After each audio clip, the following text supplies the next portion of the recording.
no basketball. Yeah. So when Hard Knocks comes, it's like, woo! It's like that video of the guy in the recording in the music, and he like wakes up, gets up off the ground, starts going crazy. Yeah. Literally, man. We got Hard Knocks tonight, which I'm gonna save that action. I'm gonna make that topic because there is no football, there is no basketball going on right now. We gotta spread things. You know what I'm saying? We gotta spread them out a little bit. Spinny, you broke some news to me yesterday. Draymond Green got married. Yes. But along with being married, he brought some Mary J. Brought some Mary J. Yeah, we have something for you. We got the video right here. They were smoking that pack at Draymond Green's wedding, boy. Look at that. They got the rolling station. They got everything you could ever need. Those are the Cannagars. That's what rich people smoke, man. They don't smoke. Wild. They're not rolling up backwoods. They're not smoking the Swishers. They're smoking those things. Can I see them again real quick? Yeah, those are Cubans filled with them. Are those Cubans? Prime marijuana. I mean, I'm sure it is some kind of Cuban rap. Those boys are stoked. They look like Draymond Green's fingers. And you see all the pictures of the guys at the weddings. Steph Curry's in all his pictures, like toasted. Yeah, bro. They're smoking those fatties all day. Go green. That's all I gotta say, man. That's good. That's my boy Draymond. I love that. Love to see that for sure. And I saw people on Twitter like, "Oh, you're a role model. You shouldn't be doing this." Like, "Oh yeah, you're fine with an open bar, everybody getting shit faced at a wedding." Okay, yeah, exactly. You can't smoke a little bit of weed. Like, calm down, man. It is wild how like they were able to like manipulate the perspective of like weed. You know what I'm saying? Like it's blows my mind. There's no hangover. You know what I'm saying? You don't get like blacked out or anything like that. But somehow not addictive. Somehow they're able to make it like such a stigma. It's Flannel Sam, what's your take on that one? I mean, do you partake, by the way? I'm not really a fan of weed myself, but I understand when it comes to alcohol, really bad things happen, like drinking and driving, hangovers. You get drunk and you want to fight people. Like people actually get drunk, punch someone in the face, they hit their head. Now you're a murderer. Yeah, 100%. Does that happen under the influence of weed? No. I don't think so. You're too lazy. So I don't understand why it's more stigmatized than alcohol, even though I particularly don't partake. Yeah, you know what happens too is like you wake up, you don't even remember doing this stuff. Yeah. Like that's what trips me out. That's scary stuff. Yeah. It's I talked about it. I was telling you in the back one night. I think it was Halloween or something in Michigan State. You know, I was you on wrestle. I was pretty hammered. I'm not gonna lie. You know, I had all the boys up there. We were party hopping, going house to house. Me and my boy Mustache. You guys have seen him in the chat before. He's a frequent. Shout out Mustache. He's a wrestler. He's a very good wrestler. State qualifying wrestler in high school. So this is before I was a fully engorged heavyweight. I was a little trimmer before that college weight got put on. But me and him were going at it. We were wrestling. We were both hammered. We were like in the front lawn of some random house. Didn't know the people there. One of the girls we were with knew the guy who like owned the house or lived in the house, and he was throwing a party. And so me and him were just on the front lawn, like full tilt wrestling, like legit, not like just friendly stuff. Like we were getting at it, like doing moves, tossing each other and stuff. Yeah, and yeah, we were making all that good stuff. But the like owner of the house comes out, and he like sees us wrestling on his front yard in the middle of the night. Like going at it, like probably thinks we're like fighting each other out of aggression, and he was like, "Yo, you guys need to stop. Stop it, stop this right now." I was like, "Shut up, you're next." Like he got up and he walked away. He didn't say anything. He just went back in the house. Did you have the luscious locks back then, or were you like short hair? It was a little shorter. It was a little shorter, but it was still pretty long. But yeah, we were going at it for a minute. I've only met you as like you now. Yeah. It'd be an intimidating moment there for me, because like that's the hair you have is like you're some crazy guys with like rock that kind of hair. You know what I'm saying? Guys who don't give a fuck have that. Oh yeah, I mean I've shared my I shared my story of sending Superman flying through like 5 bar stools. Yeah, I've been in a couple scraps in East Lansing. Always turned out for the best. Undefeated, never lost. No, but it's I'm a good guy until you put your hands on me or somebody I care about. Don't push me. For real, I'm a nice guy. I'm an easygoing guy. I think a lot of people, you guys know me. I've been around. You guys know me pretty well. I'm a pretty happy guy, but you do something to me or the people I care about, and I don't let that slide. Talk to us, man. we're gonna have some problems. You know. Shout out to our boy Juicy J on the couch. I was gonna say, speaking of scraps, In the cake sir. cam, the man himself. on the cake cam. From the mean streets of Chesterfield. Mean What streets you wanna of do? Chesterfield, baby. What up, though, Jeff? It's your first time on the Heavyweights, man. I'm pumped, man. Yeah, me too, man. I listen. I love you guys, man. You guys are killing too, it. This dog. show, I just caught the reel the other day on the stock rising stock. Yeah. Dude, Yeah. I Bye, was, bye, bye. I Bye, was bye. dead, and then I caught the Mason Rudolph one, which thank you, by the way. Yeah. Yes. Easy. Thank you. You're still not. You're not for Mason Rudolph, right? No, hell no. Okay, cool. Hell All right, no. we're all on the same page. No, We're good. the only point I made was he is better than Tim Boyle, but And that's a and fair not point. even that much better. Like, dude, he's like a poor man's Jared Goff, and we already don't like Jared Goff. So what are we doing here? Exactly. Come on, guys. Why do that? 100%. Speaking of Jeff Iafrate stock, I just want to let you guys know. All time high. Bye. But Gotta get that bag. 100%, right? But nonetheless, man, we talking about some scraps, boys, and all three of us here, we do partake in the MMA. We are Yes. fans of the UFC. Yes. UFC 278 this weekend. Yes, Kamaru Usman versus Leon Edwards. Oh man. Boys, this card's stacked too. Hold on, let me finish this card real quick. Yeah. Because we'll dive into it. Paulo Costa versus Luke Rockhold. Whew. Banger. Jose Aldo versus Mirhab. I'm not even going to attempt that last name, but he's the one that wears He's the Habib. scary hat. man. Yeah, you know Yeah. what I'm talking about. Scary man. Dude, oh my God. It's a nasty card. It's a nasty card. Is that No, I thought it was this card too. I It's thought not. O'Malley was on this card. No, I thought so too. I thought, He fights in Abu Dhabi, right? yeah. Is it? Yeah. Yeah. Peter Yan. This one's Peter in Yan. Salt Lake City, Utah. Salt Lake fighting in the Mormons. Fighting with the Mormons, baby. Fighting the Yeah, hold Mormons. on, real quick. Can you solo cam me real quick? Yeah. Uncle Dana. Come back to Detroit. What the hell are you doing in Salt Lake City, Utah? What the hell they got? Come to the Motor City. Clip We're at the this. Malice at the Palace. Come back. Bring the UFC back to Detroit, please. Listen, Dana, I went all the way to Anaheim to see one of the best cards I've ever seen in my entire life. It was Stipe versus DC2. It had Paulo Costa versus Yoel Romero. It had some bangers on it. Bring that to the Motor City, man. I know at least 25 guys in my phone right now that'll buy tickets tomorrow. Facts. Dana, come on. What are you doing? You saw AEW sell out. You saw WWE sell out. Bring UFC back to the Motor City. We got Darren McCarty. We got Darren McCarty. Come on. We got Ben Wallace. What are you doing? What are you doing? Bring it back. Bring it back. Fight in front of damn Mormons. When was the last card in Detroit? December 20. Overeem versus Ngannou. It was Holloway versus Aldo. Holloway versus Was the Aldo. main event on that one, but yeah. Damn. A while ago. I was there. That's when Francis. God. Yeah. Yeah. Set that man in your. Those shots were super necessary. Super necessary. Wild. But jumping into the card real quick, and then we'll get into some football, we'll get into basketball, everything else you guys want to hear. Yeah. But let us UFC nerds have our Yeah, UFC let's moment. have our okay? moment. We only show the network talking UFC. Yeah. Facts. Kamaru Usman, Leon Edwards, Spinny. Who you got? I got Kamaru, man. See, obviously the first fight, we know what happened. Kamaru tossed that man around the ring like a rag doll. I don't know how many takedowns he had, but it was a disgusting amount of takedowns. He was throwing them everywhere. And so I think Leon Edwards is going to try to prepare to that. He's gonna prepare for the takedowns, and Kamaru's going to put paws on him. I got Kamaru by knockout, third round. Knockout. I think Leon Edwards is going to be scared of the takedown. He's going to be prepping for the takedown all week. Kamaru's going to come out there with that Georgie energy, pull him right on his chin, put him to sleep. Hefe? This is a different Kamaru too. Yes. Like he's talking about moving up the light heavyweight. Yeah. Like he's chasing GOAT status. And another thing, Kamaru with this mindset he's in currently, I'm not going to bet against him. Like this dude is locked in. Yeah. But speaking of mindset too, like I listened to the Kamaru Usman interview with Brett Okamoto, and he mentioned like Leon is a serious contender for a couple of reasons. Number one being his belief. Like Leon actually, I know everyone believes they're going to win a fight, but Leon's like, no, this is my time. And that's what scares me because I like Leon. I know he gets a lot of flack for the Nate Diaz fight and how it ended, but still, I got a lot of respect for Leon. I'm curious to see what Kamaru we see. Is it the Kamaru who wants to stand up and bang with you? Because I think Leon, if we're doing that, I like Leon as well, but Kamaru's going to win this thing. If he takes him down and makes him his bitch the entire match. Holding pockets. Like, listen, guys, it's Kamaru Usman. I mean, I see it right now, the odds. He's a minus 380 favorite. So, Yeah. they know. it's the reason, pound for pound, best in the world.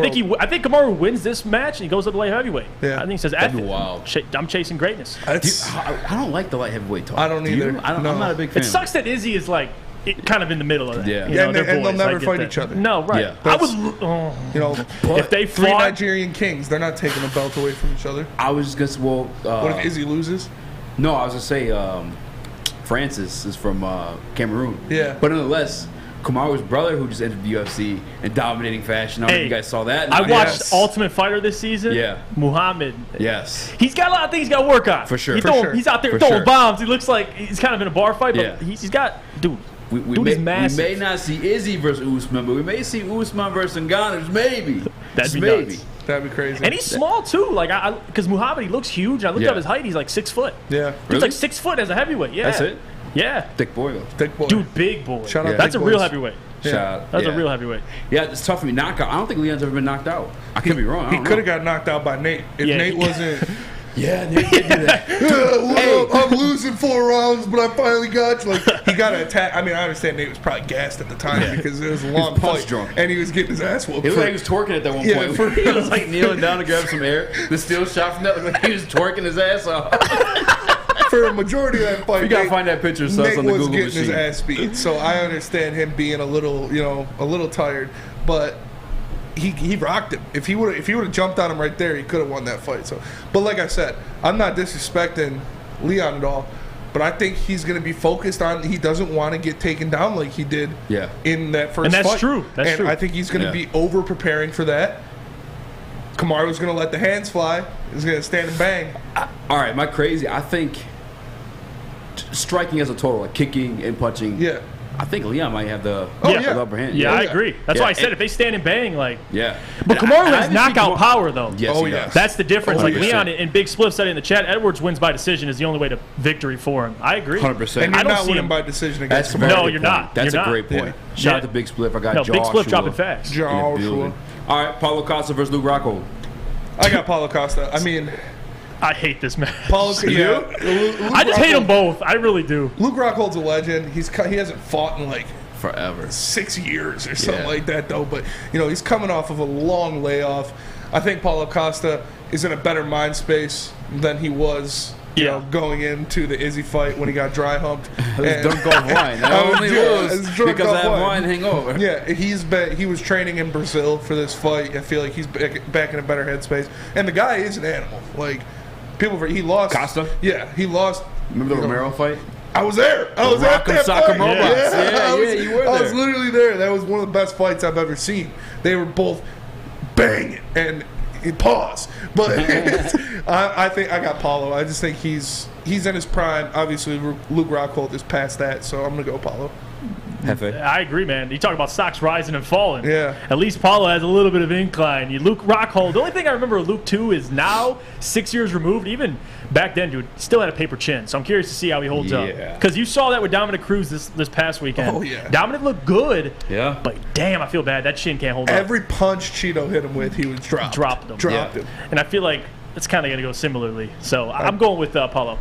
I got Paulo Costa. Yeah, if it weren't for that chin, I would go with Rockhold. Honestly, I think he'd be up like, I want to say GOAT status, but definitely one of the greats. Like, Luke Rockhold's out cold. Yeah, he's that he's dude. got on the ground. He's got those crazy leg kicks, head kicks, I should say. Like, he'd be a dog, but he just has that buttons. It's really easy to press. And he's old. Yeah, and he's old. Father Time. Father time. Here's some crazy. Stays undefeated. Undefeated other than Tom Brady. I think before he retired, he was making more money modeling than he was in the UFC. Dude, I believe it. My He's a man's shredded, Calvin Klein model or too. some shit? Yeah. Yeah, something like that. Dude, he is shredded. Pause on that, but Yeah. he No, I kinda mean, is. hey, yeah, it is what it is, man. But listen, if you guys want your kids to be shredded and not get knocked out, make sure you roll them into the Academy of Warren.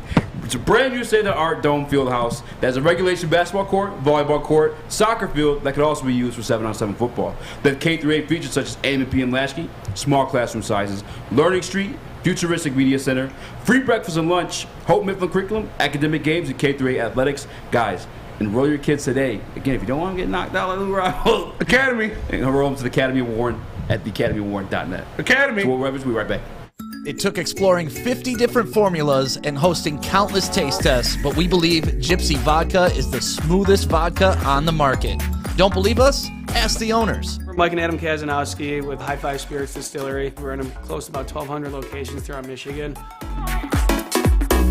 We wanted to create a brand that was geared more towards freedom, love, adventure, and at the end of the day, we really wanted to tell a story that inspired other people to take risk, follow their dreams, whatever that might be.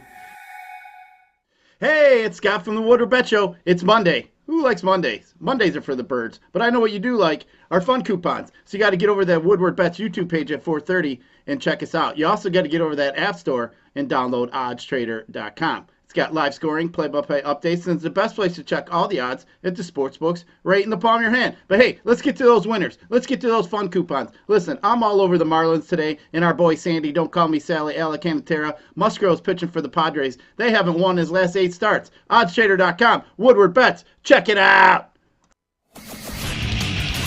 Get a shot up. This is for the win.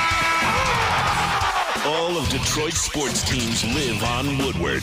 All of Detroit's sports coverage lives on Woodward Sports. Driving the best in Detroit sports coverage. What up, dog? Welcome back to the Woodward Heavyweights. I'm your boy Eazy, joined by my man Spin More Rex. Sam bringing up the bangers after commercials. Oh, I ain't got my music turned up. What we got? Okay. Yeah, Sam Flannel got the bangers. Yo, bet heavyweights. Your boy Eazy, man, you ain't even gotta wait. No, I'm just kidding. I was moving in the chair, dog. Let's get it, man. Flannel Sam, you watch MMA, UFC? You partake? That is not my lane. I'm glad you guys didn't come to me for comment, and I'm not going to lie to the people and pretend that it is, but maybe you guys will be my gateway drug into UFC. There we go. If I said, and I want to pose this argument because I brought this up to somebody, if I were to say the UFC is a bigger sport than baseball, am I crazy? No, 100%. Am I crazy? No. I think it is. I think UFC is right there. Like, Yeah. as of right now in today's sports world, Yeah. like, it's one of the best sports on the planet. It's so exciting, too. It's electric. 100%. The atmosphere, too, going to, like, a live fight, there's nothing like that. I'm telling you, Yeah. I haven't been to any sporting event. Maybe Red Wings playoff game. Yeah. Or, I mean, dude, the atmosphere at that UFC live event was like Dude, it could nothing end I've at ever any been a moment, part too. of. Yeah. Yes, and that's what it is too. Is like it's true like mono competition. Yeah, there's no flags, there's no false starts, and like think of the terms we use when we watch other sports. Like, oh, the Warriors still got some fight in them in this series. The fight in them. You know what I'm saying? Like that's the shit used. Yeah, It's come on. primal, like Yes. gladiator combat. Like, two guys get locked in a cage and try to kill each other for 5 minutes at a time. Like, Dude, and the thing that I like in UFC over boxing, because I like watching boxing, is like you Yeah. can't dodge anybody. Yeah. Like you can't duck and 100%. dodge. I hate that's the worst thing about boxing to me is like you pick and choose your opponents. In the UFC, you can't run, man. No. Like Dana White's Daddy Dana's gonna be like, listen, this is who you're facing. Good luck. Yeah. Yeah. Gilbert Burns, you want to take on Hamzat? Go ahead, you can do it. That was such a good fight. Oh, that was a That's good another fight. great one. Yeah. So, were we able to get that picture up at all by chance? Yes, sir. Let's Young I just Suns. had to get it out, This guys. is Nate Diaz. This is the Nate Diaz twerk. All right, let's see it.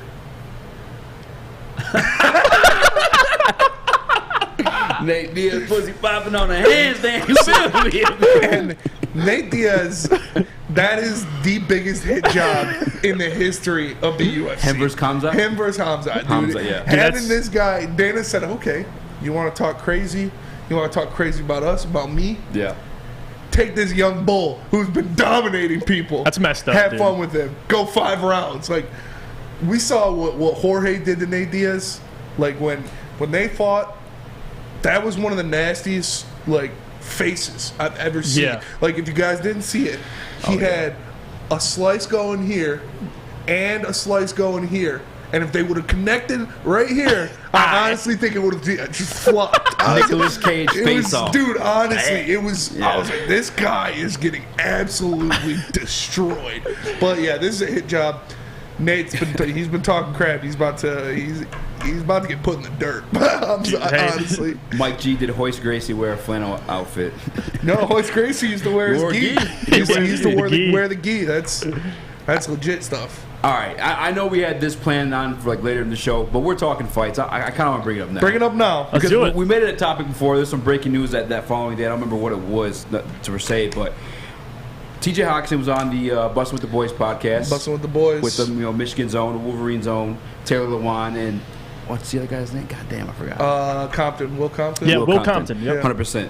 And this thing's been trending anyway. The conversation, who would win in a fight between Mike Vrabel, the former linebacker for New England Patriots, or Dan Campbell, former tight end, Dallas Cowboys, New York Giants, Detroit Lions. Hefe, you're the guest, man. We're talking fights. I gotta let you take this one first.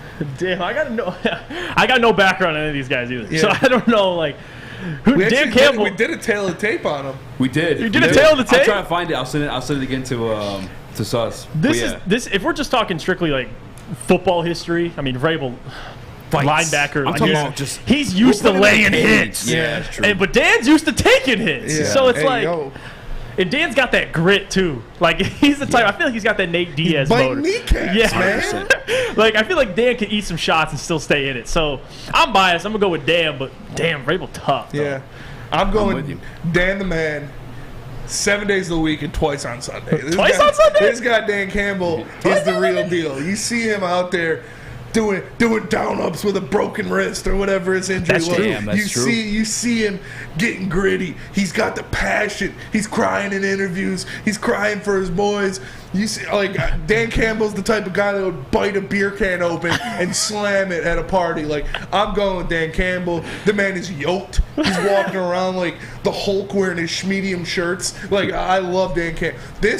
I will say, Mike Vrabel is the only head coach you could put up against Dan Campbell without it being a complete slaughter. I'm going Dan Campbell. That's my guy. I'm riding with him. I bet he's got a pair. Probably hits like a Mac 10 truck, too.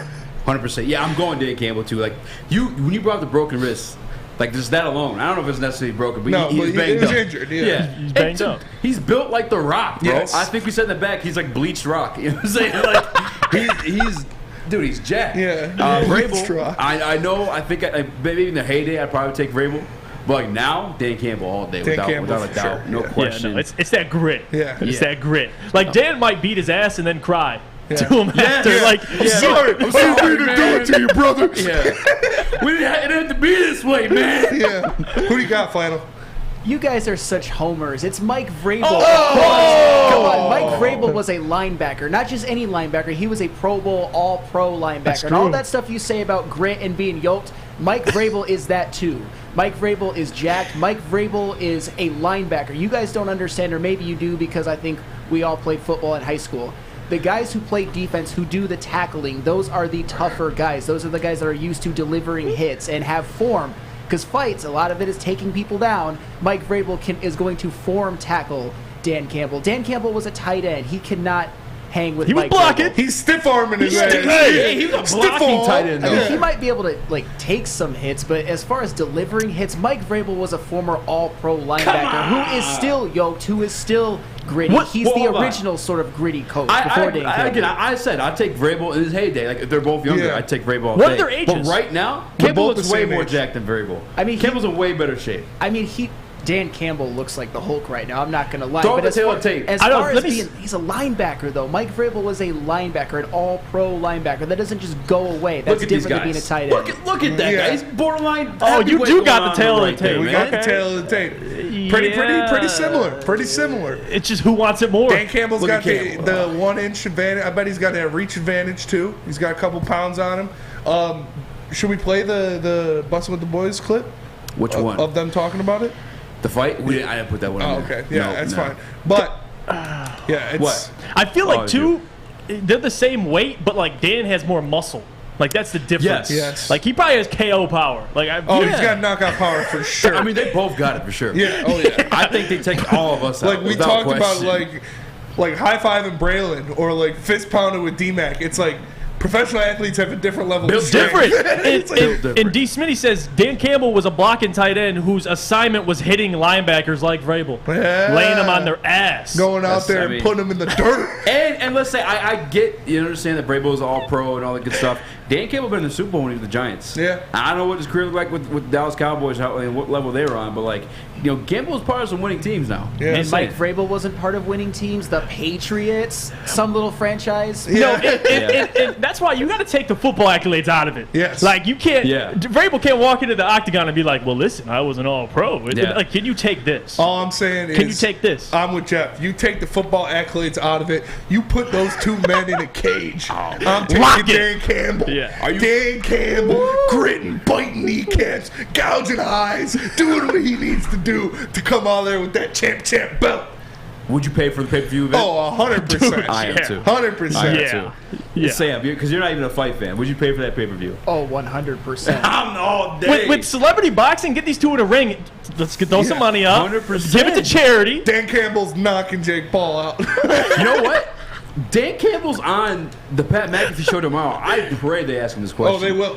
Oh, I hope so. Yeah, that'd be great. I'm gonna hit up Foxy tonight. Like, yo, you gotta ask. That's a layup. You can't. That's a layup. Yeah, you can't see it blow that. everywhere. Yeah. Sus, you without anybody, because you're not even like a Lions fan. Like you're diving into football now.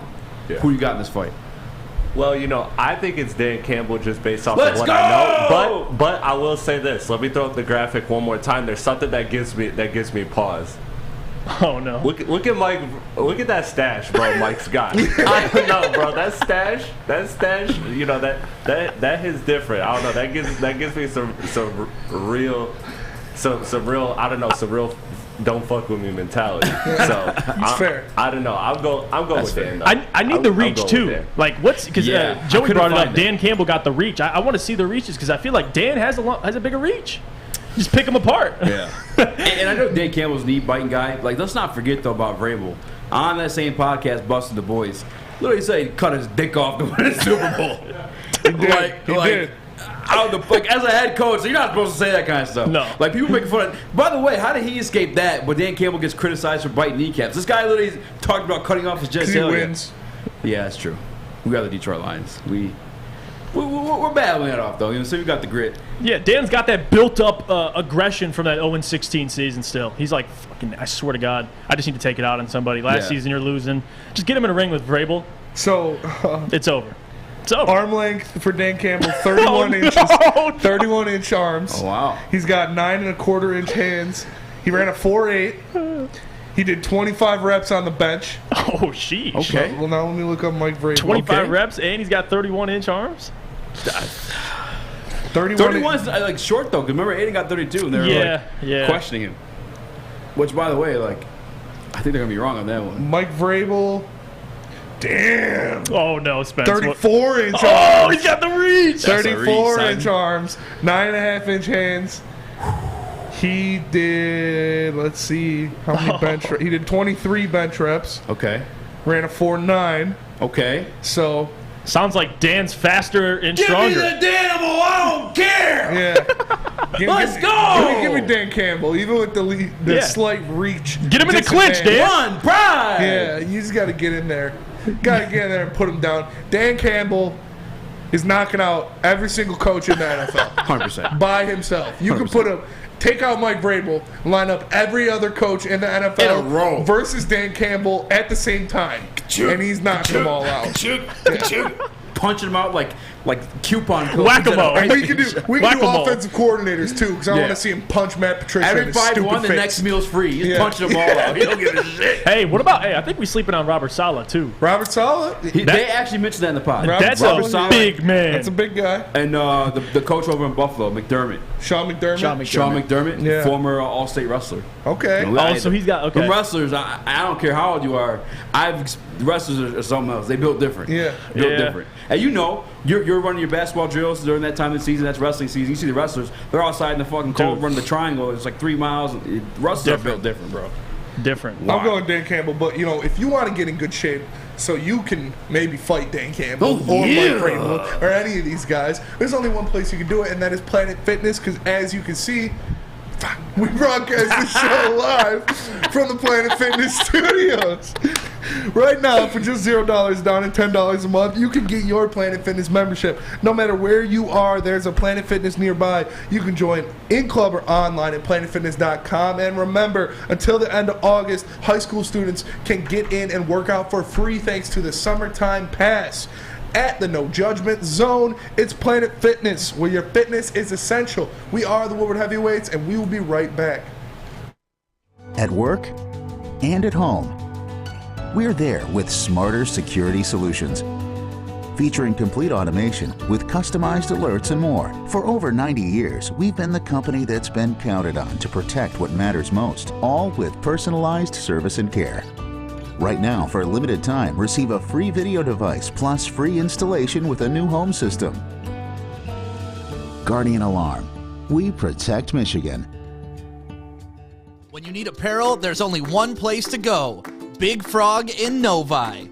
With no setup fees, no artwork fees, no minimum, and a 24-hour turnaround, you can have your whole team outfitted in no time. Embroidery, direct-to-garment, vinyl, and screen printing, Big Frog has it all in all the styles you want. So whether it's a sports team, fundraiser, school event, or corporate needs, Big Frog is your one-stop destination. Visit bigfrog.com/Novi or call 844-4-BIG-FROG. Our friends at Alta Equipment know that when it comes to getting your job completed and on budget and on schedule, uptime matters. That's why Alta Equipment is partnered with the biggest names in construction.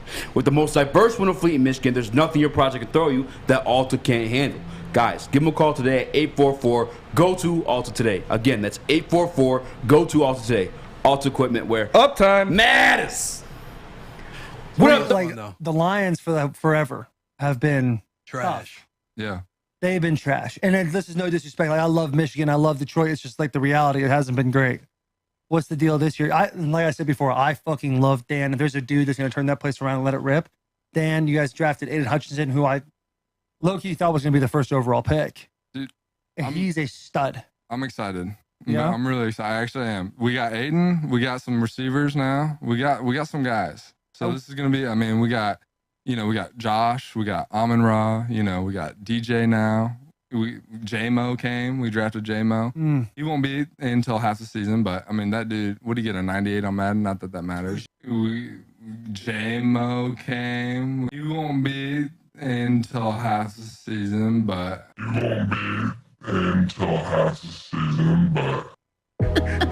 Jesus Christ. Demonic, bro. That's scary. You will be new after season. That's actually a really good impression. That's, can you do it over there? You will be new after season. How do you make it you gotta breathe in while you're talking. Yo, that is wild. That was demonic. That was a video edit. Yeah, you hear that? Just literally just did it. Welcome to the house, Eazy.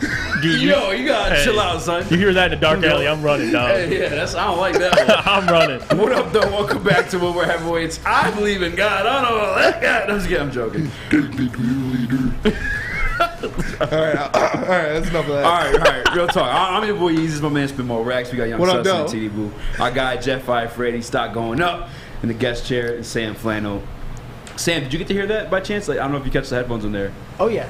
He slipped up there. He might have slipped up a little bit. Might have slipped up there. He's bragging about the Detroit Lions in the wide receiving core. You got Amon-Ra, you got DJ Chark, you got J-Mo.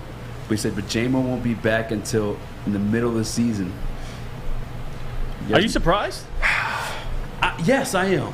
Honestly, I am. I've been saying he's going to be back sooner. We've had Dr. Pierce on the show, host of All Access Sports Medicine, worked with the Red Wings, Calvin Johnson, all those guys. He even said expect him to be back sooner. If you Google ACL recovery, Google it. It's going to tell you 6 to 9 months. He got a surgery in January. The season starts in September, which at that point it's a 9-month mark. You know what I'm saying? Half the season, you're looking at damn near December. Yeah. I don't see it either. It's tough. I understand if it could be one of two things. That could be Hawk just speaking casually. Half the season might be 4 or 5 games. He's not saying, the first quarter of the season. He's just kind of he's talking with the boys. He's busting with the boys. So he's kind of just speaking casually. Or they're really, really, really taking it slow. Because as you know, we've talked about it before. Missed the layup. But we have a very deep wide receiving core. So there is no need to rush J-Mo back into this season. Even the best of us believe the Lions will barely claw into the playoffs. Regular people like myself have them around 7 games. So I don't think rushing Jameson back to a season to where we're not really expected to compete at that high of a level anyways is a good idea. So I like them. If that is true, if that's not just a casual saying from Hawk, if that is actually what it is, if it's not going to be until week 8 or week 9, then I expect them to do everything they possibly can to make sure the dude's at 150% health before they put him out on the field. So I'm not too worried about it. Although, like you said, with Dr. Pierce, what we've seen with the ACL injury about how it's not that long of a turnaround, how Adrian Peterson, I understand, that's Adrian Peterson. The guy's a freak of nature. But different. he came back in 6 months and rushed for 2,000 yards and an MVP. Like, the guy was a freak of nature. Wow. So it does seem like they're taking their time. To be honest, I figured, and I'm a little pessimistic when it comes to the Lions, but I thought week 4 would be a good shooting spot for J-Mo to bring him back. But if it is halfway through the season, I won't say I'm disappointed, but I understand what they're doing. Does that change your... Actually, go ahead, Jeff, because you were not surprised. No, I'm not surprised. And I think Spencer just not surprised, motherfuckers! By the way, I love that show. Spencer hit on it. Like, he nailed it. I think that's kind of where I'm coming from as well. I think when you drafted Jameson, it's the long-term play. It was never this season. For me, I'm not concerned about this season. I know in the future, especially for a guy whose game is predicated on speed, it's predicated on those knees. So, take aside. Listen, not getting on those knees, by the way. Don't get on them, but they're predicated on those knees. But listen, considering what the doctor said, he may be right, and obviously he is probably right. But that's different from what the Lions timeline they have for him. I think, listen, you get Jameson back midway through the season, and Spence hit on it, man. Like, what are your expectations for the Lions? I think they'll win 7 to 8 games. I don't care if he doesn't play this year. Now, next year, if we're contending, if everyone's like, all right, this is a playoff team, and J-Mo's not there, I'm disappointed. But for the long-term play, I have no issue with it at all. And I think right now, you knew what you were getting when you drafted him. They understood that. They understood the assignment. And I think with Jameson, and with Jameson, there's no need to rush him, dude. Like, there really is not. I mean, you rush him back earlier than necessary, and he gets injured for whatever reason. Now you just look like a buffoon. So I got no issue with him, man. And especially, there's a lot, and I get it's not the best, it's not a great wide receiver core. A lot of depth. A lot of guys that need to, I'm not too worried about it. Guys that can fill, not of Jameson's caliber, but like guys like Cleve Raymond, we've seen him fill in and be a solid receiver before. Absolutely. Flannel Sam, what's your take on Hockenson's outlook? Spilling the beans. I have a lot of the same opinions you guys have. Jameson Williams is the one guy, in my opinion, on that entire wide receiver core that has the chance to be like super duper uber special. He has that speed that you just cannot teach. He is going to step on the field and immediately be one of the fastest players in the NFL. The last thing, the second to last thing, the third to last thing, and the fourth to last thing you want to do is rush him back. You want to make sure he is fully healthy, both physically and mentally. So I have no problem if he misses half of the season, because this is a long-term investment. If Jameson Williams pops, that is the key to this offense being explosive, being a top 5 offense someday. So if he gets hurt again and he comes back in maybe week 1, 2, 3, or 4, it would just look like, oh, they rushed him back. Why'd they do that? This season might not be very successful anyway. Yeah. We all think 7 or 8 games, so there's no point in rushing him back. Yeah. I'm so deeply rooted in believing that this regime is different that maybe it's causing a little bit of impatience for myself. And I'm just so goddamn excited to see J-Mo touchdowns. Yeah. But I'm just so damn excited to see J-Mo on the field as well, man. Like, I feel that. We just have evidence of it too. You know what I'm saying? We work with a guy, Braylon Edwards, you see, a quicker return from an ACL injury. We have your Adrian Peterson example. We're talking to Dr. Pierce. But I mean, again, he could just be word vomit. And I think too the difference is Braylon was a veteran at that point. Like he had years in the league before he tore his ACL. Like he's going to be a rookie, so maybe just being extra cautious with him.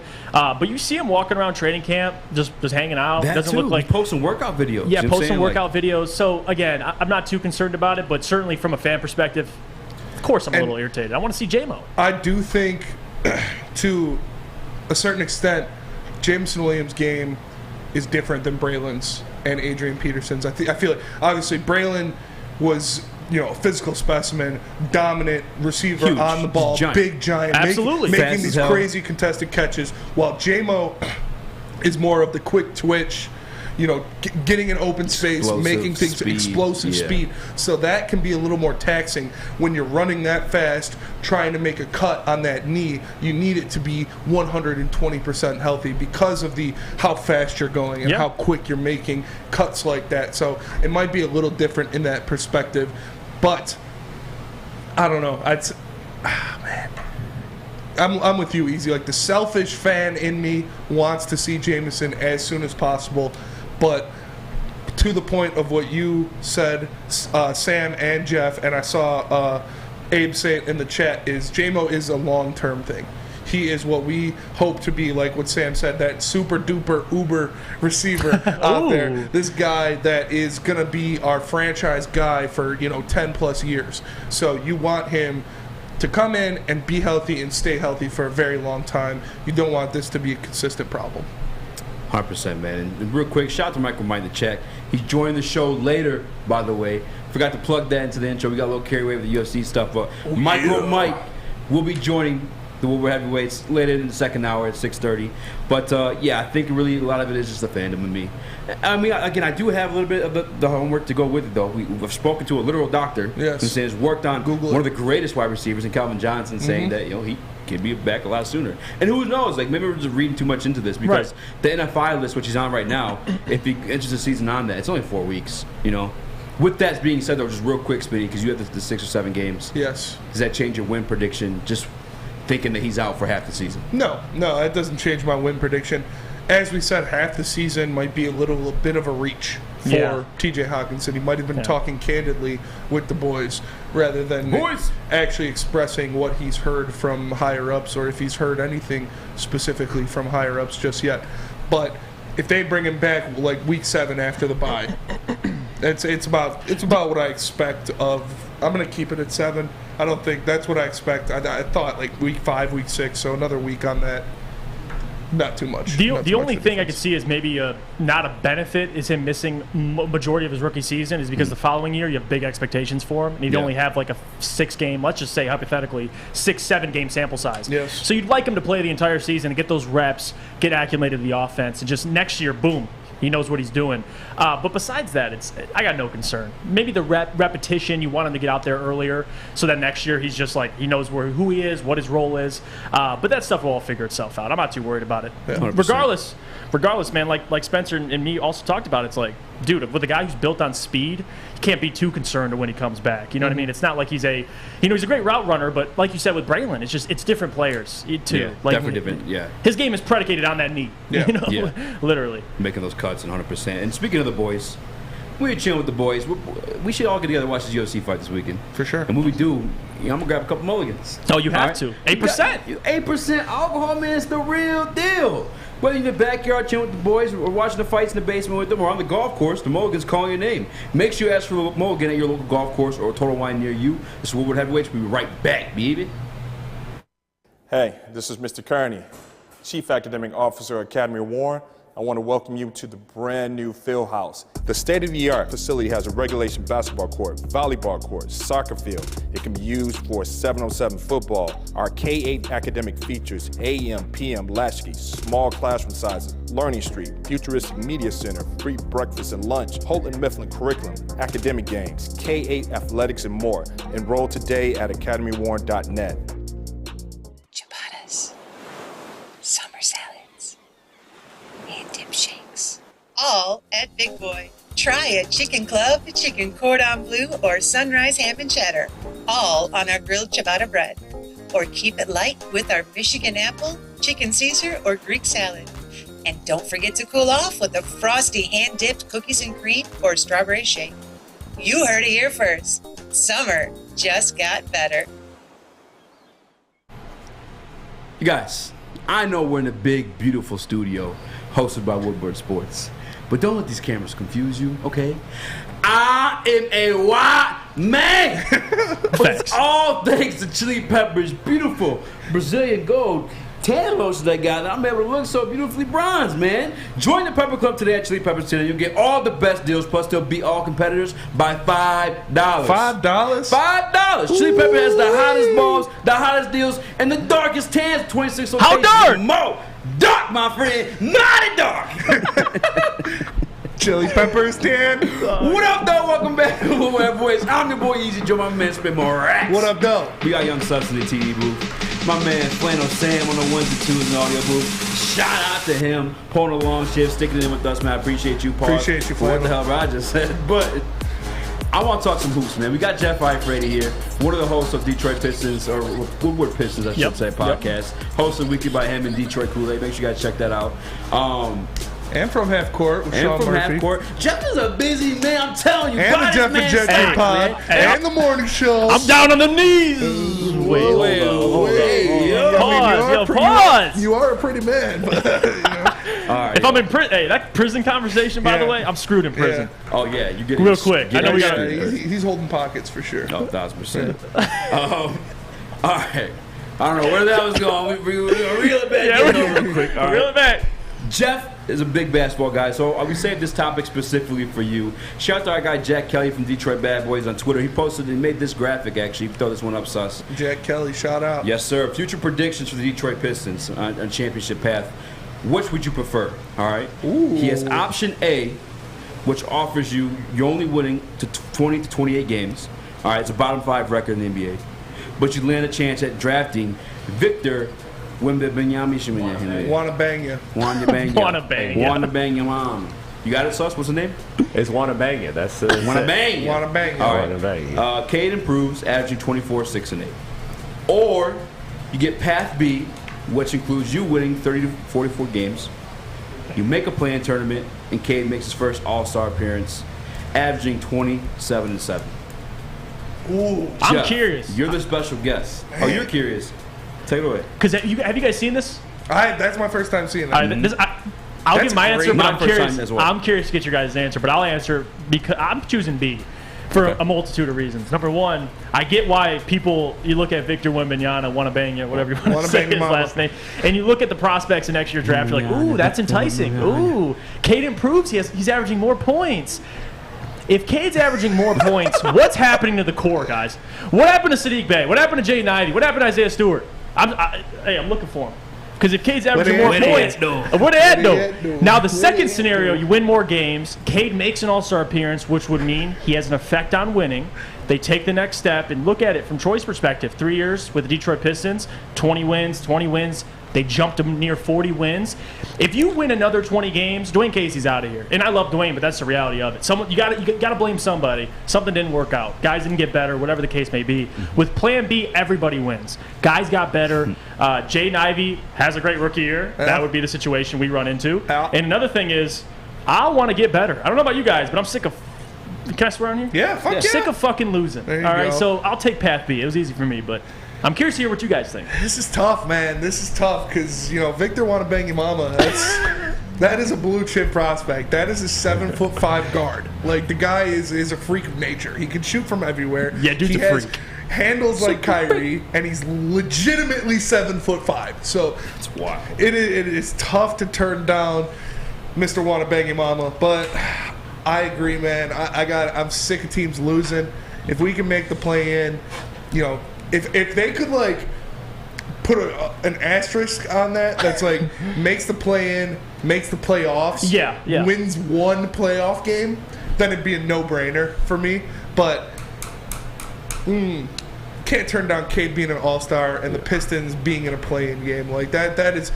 Oh, man, I don't know, because Wanna Bang Your Mama, that would be so huge. You put him at 4 with Jalen Duren, Sadiq, Ivy, and Bade. And this is the thing, Cade too. as a playmaker on the floor at the same time. And this is the thing, Spence, on top of that, I have two things, because Troy brought it up, too, in one of his press conferences. Eventually, there comes a time where you don't need any more top 5 picks. You can't keep reaching in and grabbing guys. And another thing is, the reason why we have Troy Weaver, in the second scenario, you'd have probably pick 10, pick 11.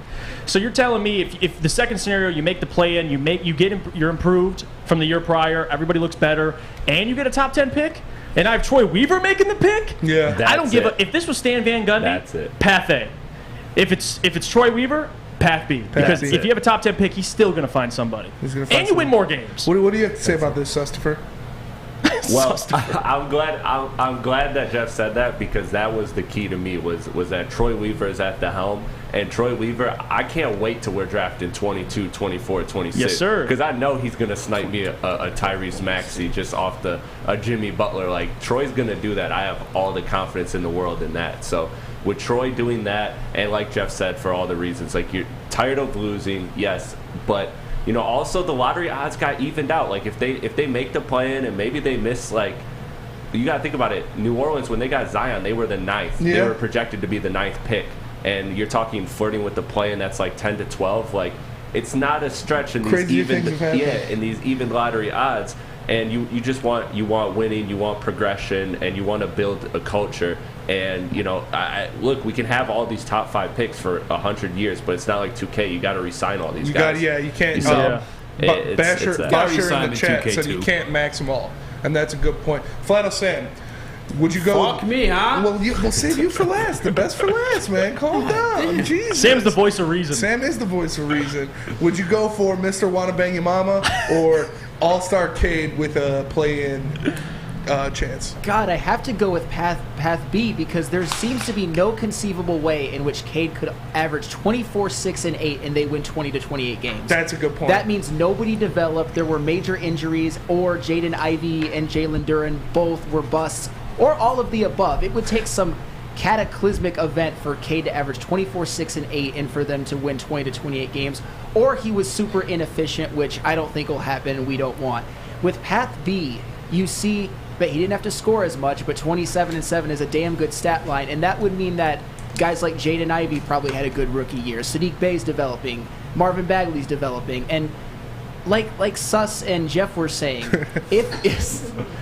Yo, Sus! Make it a poll, by the way, Sus. Yeah, I got you. I would trust a guy like Troy Weaver to make a mid-round pick over a guy like Stan Van Gundy, obviously. But Troy Weaver, he's a guy that can find a diamond in the rough. He already kind of did with Sadiq Bey. Yes. And Sadiq Bey, I mean, I'm not sold on him completely, but at the very least, he is a damn good player who is the perfect kind of player that we want in the modern NBA if he can, get his efficiency up. But at least he's very streaky. Just with Path A, I think Victor Wembanyama, there's a chance if he pops, that's the greatest basketball talent ever. Yeah. But I don't think that's very likely that that's going to happen. And 24, 6, and 8, and they win 20 to 28. Not happening. That's inconceivable. Path B. That's a good point. I didn't think about that. For Cade to put up stats like that and them to win 20 games, something's happening. It's damn near impossible. Easy, the floor is yours. You go in. Spencer's like, hey, that guy in there getting your haircut, come on in. Yeah. What do you think? Let me hear you think about this one, mister. And I'm going to be honest, I'm on Eazy watch because I don't know what you're about to pick. And I got to say, too, just add on top of that before you make a decision, because I'm hoping you agree with us here. I don't know which way you're going. Yeah. Cade makes the All-Star game in his second year, bro. Easy. Wanna Bang Your Mama or All-Star Cade? A. Option A is just it's just giving you a better chance at getting Wanna Bang Your Mama. Yeah. Well, that scenario, you get a top 2 pick. It's not a top 2 odds. You officially drill in, you're at 2. There's no, you might not get the second pick. You're at 2. Well, he's going. Well, this year we were supposed to be top 3 and didn't happen. You know what I'm saying? No, this is you are getting it. You are getting it. Yeah. Give me Wanna Bang Your Mama, dog. Give me Pat Dick, yes, 100%. And I'm with you, Sam. The numbers don't make sense. If Cade's averaging 24, 6, and 8, there's no way that's a losing season. Again, unless he's super inefficient, which I definitely don't see happening. But for me, even when it comes down to KD stuff, I'm always going to vote the option of winning a championship. I have a 6'5" guy who plays a guard. By the way, I don't know if you remember, you and I watched this video in the back of him dominating the reigning defensive player of the year, Rudy Gobert. Yes. This man, clowning this guy. Yeah. He's not even in the league yet. He was 17 at the time. Yeah. Yeah. If I'm pairing Cade Cunningham alongside that, and I still have Jalen Duren and Jaden Ivey, I can be patient for a year. Okay. 100%. Yes, we want to see this team win. I want to see him win championships more than anything. I feel like that's just a little bit more of a championship taste for me. I'm not mad at it, bro. I would want to bang your mama. It's for sure. That would be he's a freak of nature. That's just nasty. Him and Cade's already a playmaker. And listen, I love Victor, but just like any prospect, you don't know. And I'm just being real. Victor's a special specimen. What he can do on the basketball court, it's special. Yeah. But you don't know. It's injuries. I don't know what his career is going to look like. So if you're telling me you got to sacrifice this season to get Victor, it's going to hurt. Think about it. These guys want to win. They want to build a winning culture. If you lose again, number one, who are you attracting free agency? Who are you doing that? Who's coming to this team right now? The only reason why Draymond mentioned us is because he sees the path that we're taking. Michigan. True, but on top of that, other guys, including Draymond. Draymond was just the first example, but KD, everyone's complimenting Detroit. It's about what they're building. So if you tell me to win another 20 games, it's what in the hell are you building? Because you guys suck ass. So for me, I get where you're coming from, Eazy. You add another special talent. Yes. But I'm not comfortable with sacrificing an entire season for projection. I just want it. If you win 40 games, we have what we need. We have guys. Now you just got to add more talent, and guys are going to get better. But if you're telling me you win 20 games with this core, you got to get rid of some guys. Like you need to. It's not just Victor. You need to redo the roster because guys aren't working out. That's just the reality of it. Killian Hayes out the door. If you win 20 games, I don't know what his stat line didn't show his stat line, but I'm sure it ain't looking good. Yeah. If Kate's putting up those numbers. Yeah. Sadiq didn't take the next step. Jaden Ivey probably had a really bad rookie year. The numbers just don't make sense. No, it doesn't. And that's how I took it. If Kate's putting up those numbers, guys are regressing or not improving and progressing. So. Which honestly, like maybe Jaden Ivey, as much like we are hyped and excited for him, like we still got to see him struggle this rookie year. Jalen Duren's very much a project. He's only 18 years old. Jumping into the NBA is like a totally different game. But like, give me the opportunity where I have a guy like Wembanyama who's going to stretch the floor, damn sure play some defense, just at that height and length alone. So speaking of length, to see your long ass hand rise up by 4 or 5 times. I just, the one thing I want to say, I'm not changing my answer, but the one thing I want to say is I've always been a sucker for like the team built around the point guard in the center. Yeah. Like I do just aesthetically, that is the basketball that I love to have. Like I wish the John Stockton, Karl Malone type thing like worked. You know, that's what I like. I like the one guard and one big. John Stockton's duo. a bum. Yeah, John Stockton's a bum. Can't dribble with his left hand. Can't dribble with his left hand. I could have had the most assists in NBA history if I was running pick and roll with the best low post scorer in the history of the NBA. Easy dump every offs. single fucking play. Dump off every play. John Stockton's a bum. Flip that. Isaiah Thomas is better. Yeah, come on. Easily. There's people outside People Detroit. that say that shit. If you come up to me and you genuinely think John Stockton is a better player than Isaiah Thomas, I will slap you across the face. Open hand slap. Because you are an idiot. John Stockton's a bum. And this is why I like this conversation, because I knew he'd go the other way. Not just because I figured. And listen, my guy Kuka Hill on Twitter is one of my good friends. That he agreed with you. Like he was venting all of yesterday about why he couldn't believe why people chose path B. One is literally just like way more of a championship recipe than the other. You know what I'm saying? One's like you just making the play in. That's cute. Give me a fucking ring. Give me a parade down Woodward. You know what I'm saying? Wanna bang your mama's a lot closer to giving you that than the Pistons in a flirt with the play-in. That's a very good point, because getting to a play-in, one, it's not the playoffs. Two, it's not winning in the playoffs. Right. It's like that Stan Van Gundy era Pistons, where they were going to the playoffs every year, but they were getting swept in the first round, and they were getting the 15th or 17th pick, which, you have Troy Weaver, so it'll be better, but it's still not a great place to select. That's like selecting. But also the younger guys. The NFL. The younger guys can progress too. Like this core. Like if you take it this year, then you're not necessarily. You're taking it because of the context of having the core develop and stuff like that. So I get what you're saying. But if you take this core and you add Wanna Bang Your Mama, it is the best young core in the NBA. 100%. And it's not like these young guys are waiting forever. Like this is only Cade's second year. Yes. This will only be Ivy's first year. And again, I'm not expecting Ivy to carry this team to play it. Not in his rookie year. Absolutely not. Yeah, no. I would love it. Duren too. I have high expectations for both these gentlemen. More specifically team-wise, like Duren, but like that's a troll moment. But no, man, like yes, give me Wanna Bang Your Mama all day. If you struggle to make a decision like this really hurts your head on it. Blue Chew.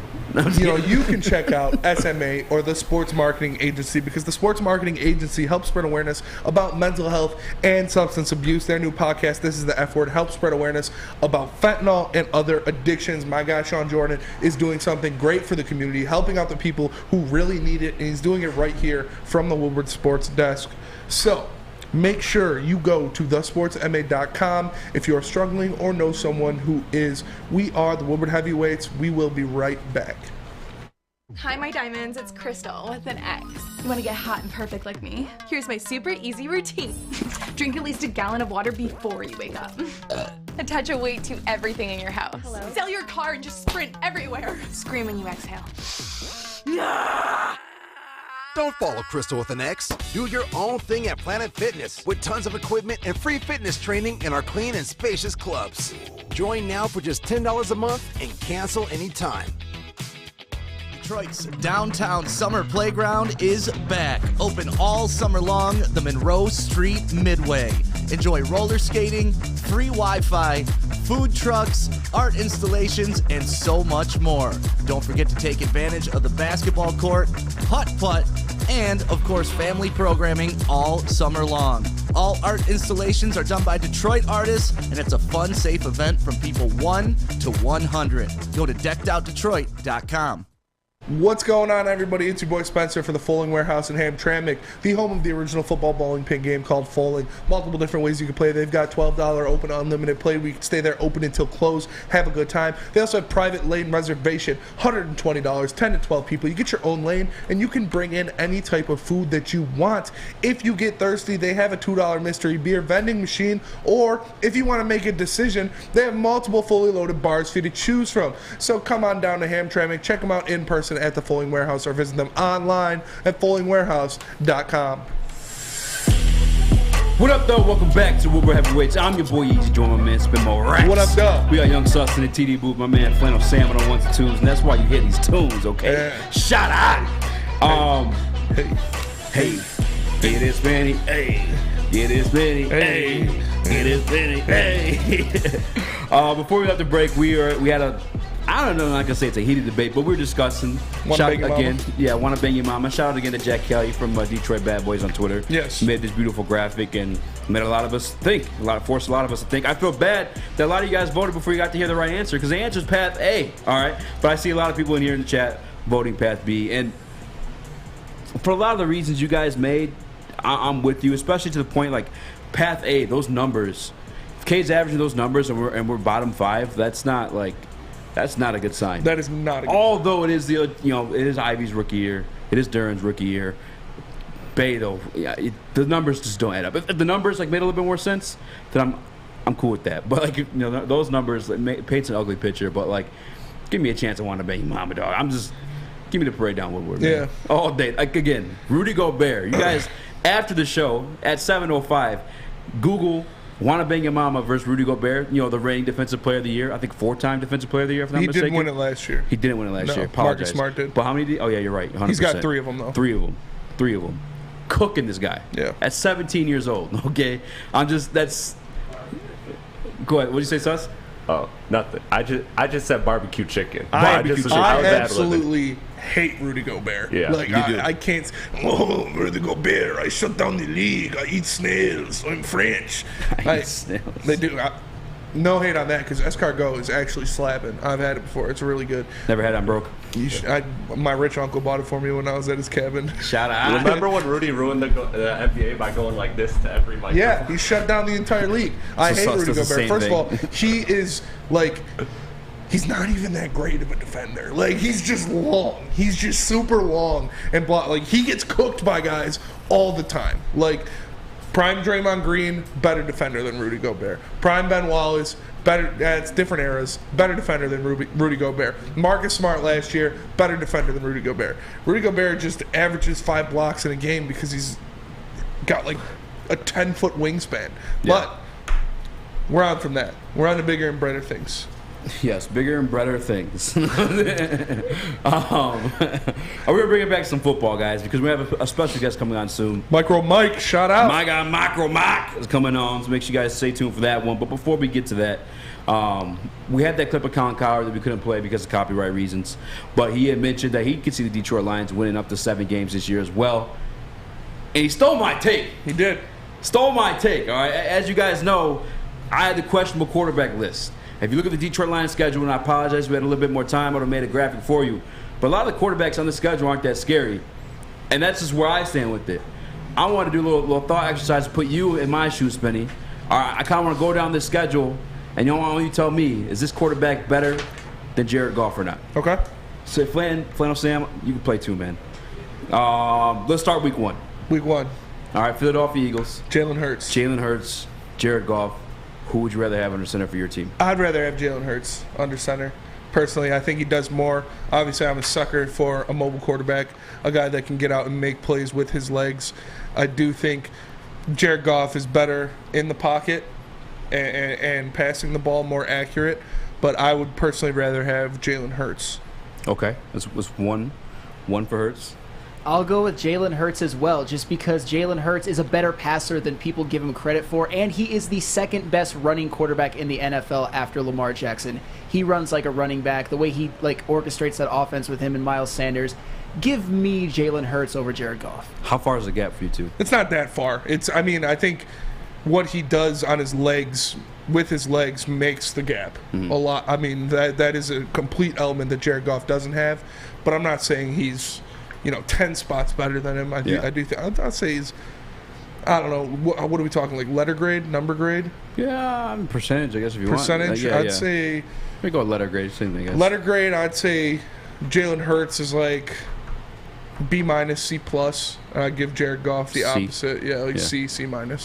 I think they're about the same, and with Jalen Hurts, it's more of a personal preference. It's really, really close. It's not a blowout or anything. I'm actually with both you guys, by the way. I'd rather have Jalen Hurts than Jared Goff. Week 2, Carson Wentz. I'm taking Goff over Carson Wentz. Yeah. I think Carson Wentz was really like lightning in a bottle that year for the Eagles, where he had an MVP season. If he wouldn't have got hurt, he was going to win MVP. But last year, he did have a good year, but he was benefited greatly by having Jonathan Taylor run behind him. I think he will struggle a lot this year. I'd take Jared Goff over Carson Wentz. Sam? I got Jared Goff as well. Carson Wentz couldn't make the playoffs with Jonathan Taylor as his running back, and he seemed to lose all of his powers when he got hurt in the 2017 season when he was having that MVP year. Give me Jared Goff. 100%. I'm with you. Shout the Lines Rumble Chat says the gap is in between the legs. Moving on, third game of the season. Kirk Cousins, Jared Goff. This one I struggle with personally a bit. I do still put Cousins on my questionable quarterback list, but I don't know who. Yes, Benny. You'd be the final deciding factor. This is tough, man. This is tough. I feel like they're like the same guy. Like, I think Kirk has a bigger arm. Spider-Man. He's better. Yeah. He's better at driving the ball down the field. I'll say that, but I think Goff is more consistent. They both have issues with decision making. Can I push this? Like, can I say neither? Can I push? Because I don't know if I'd rather have either of them. I feel like you give me either of them, I'm fine with it. I'm not. I wouldn't pick one over the other per se. You have to pick one to just put them in place under Frank Ragnoff for the Lions.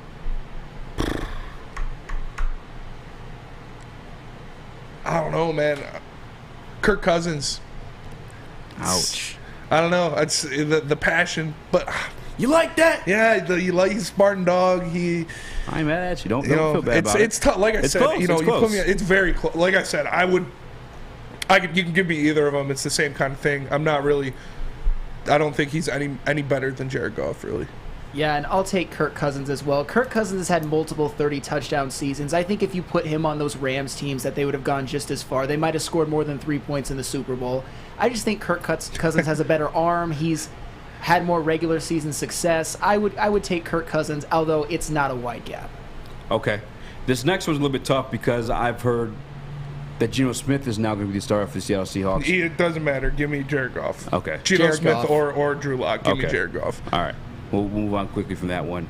Mac Jones. Jared Goff. Oh, I'm surprised. I'll take Jared Goff over Mac Jones. Mac Jones he's still unproven. He reminds me a lot of Jared Goff in what he does. That's fair. He doesn't really drive the ball down the field that much. He's more of a dink and dunk guy. Obviously, that's what the Patriots offense is. But, yeah, I'll take Jared Goff. More consistent, has done it before.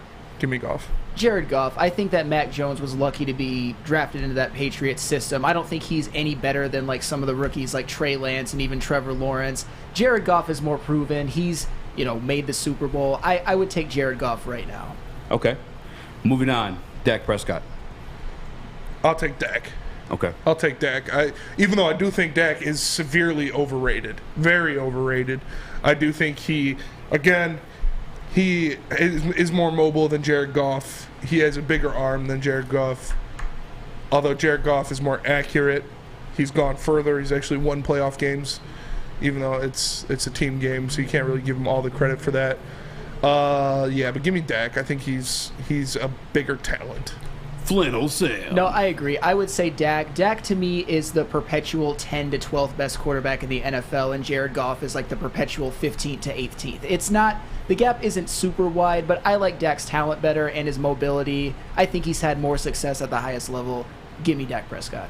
Back to back up for me on this one, because I got here from my man Flannel go off. Goff or Tua.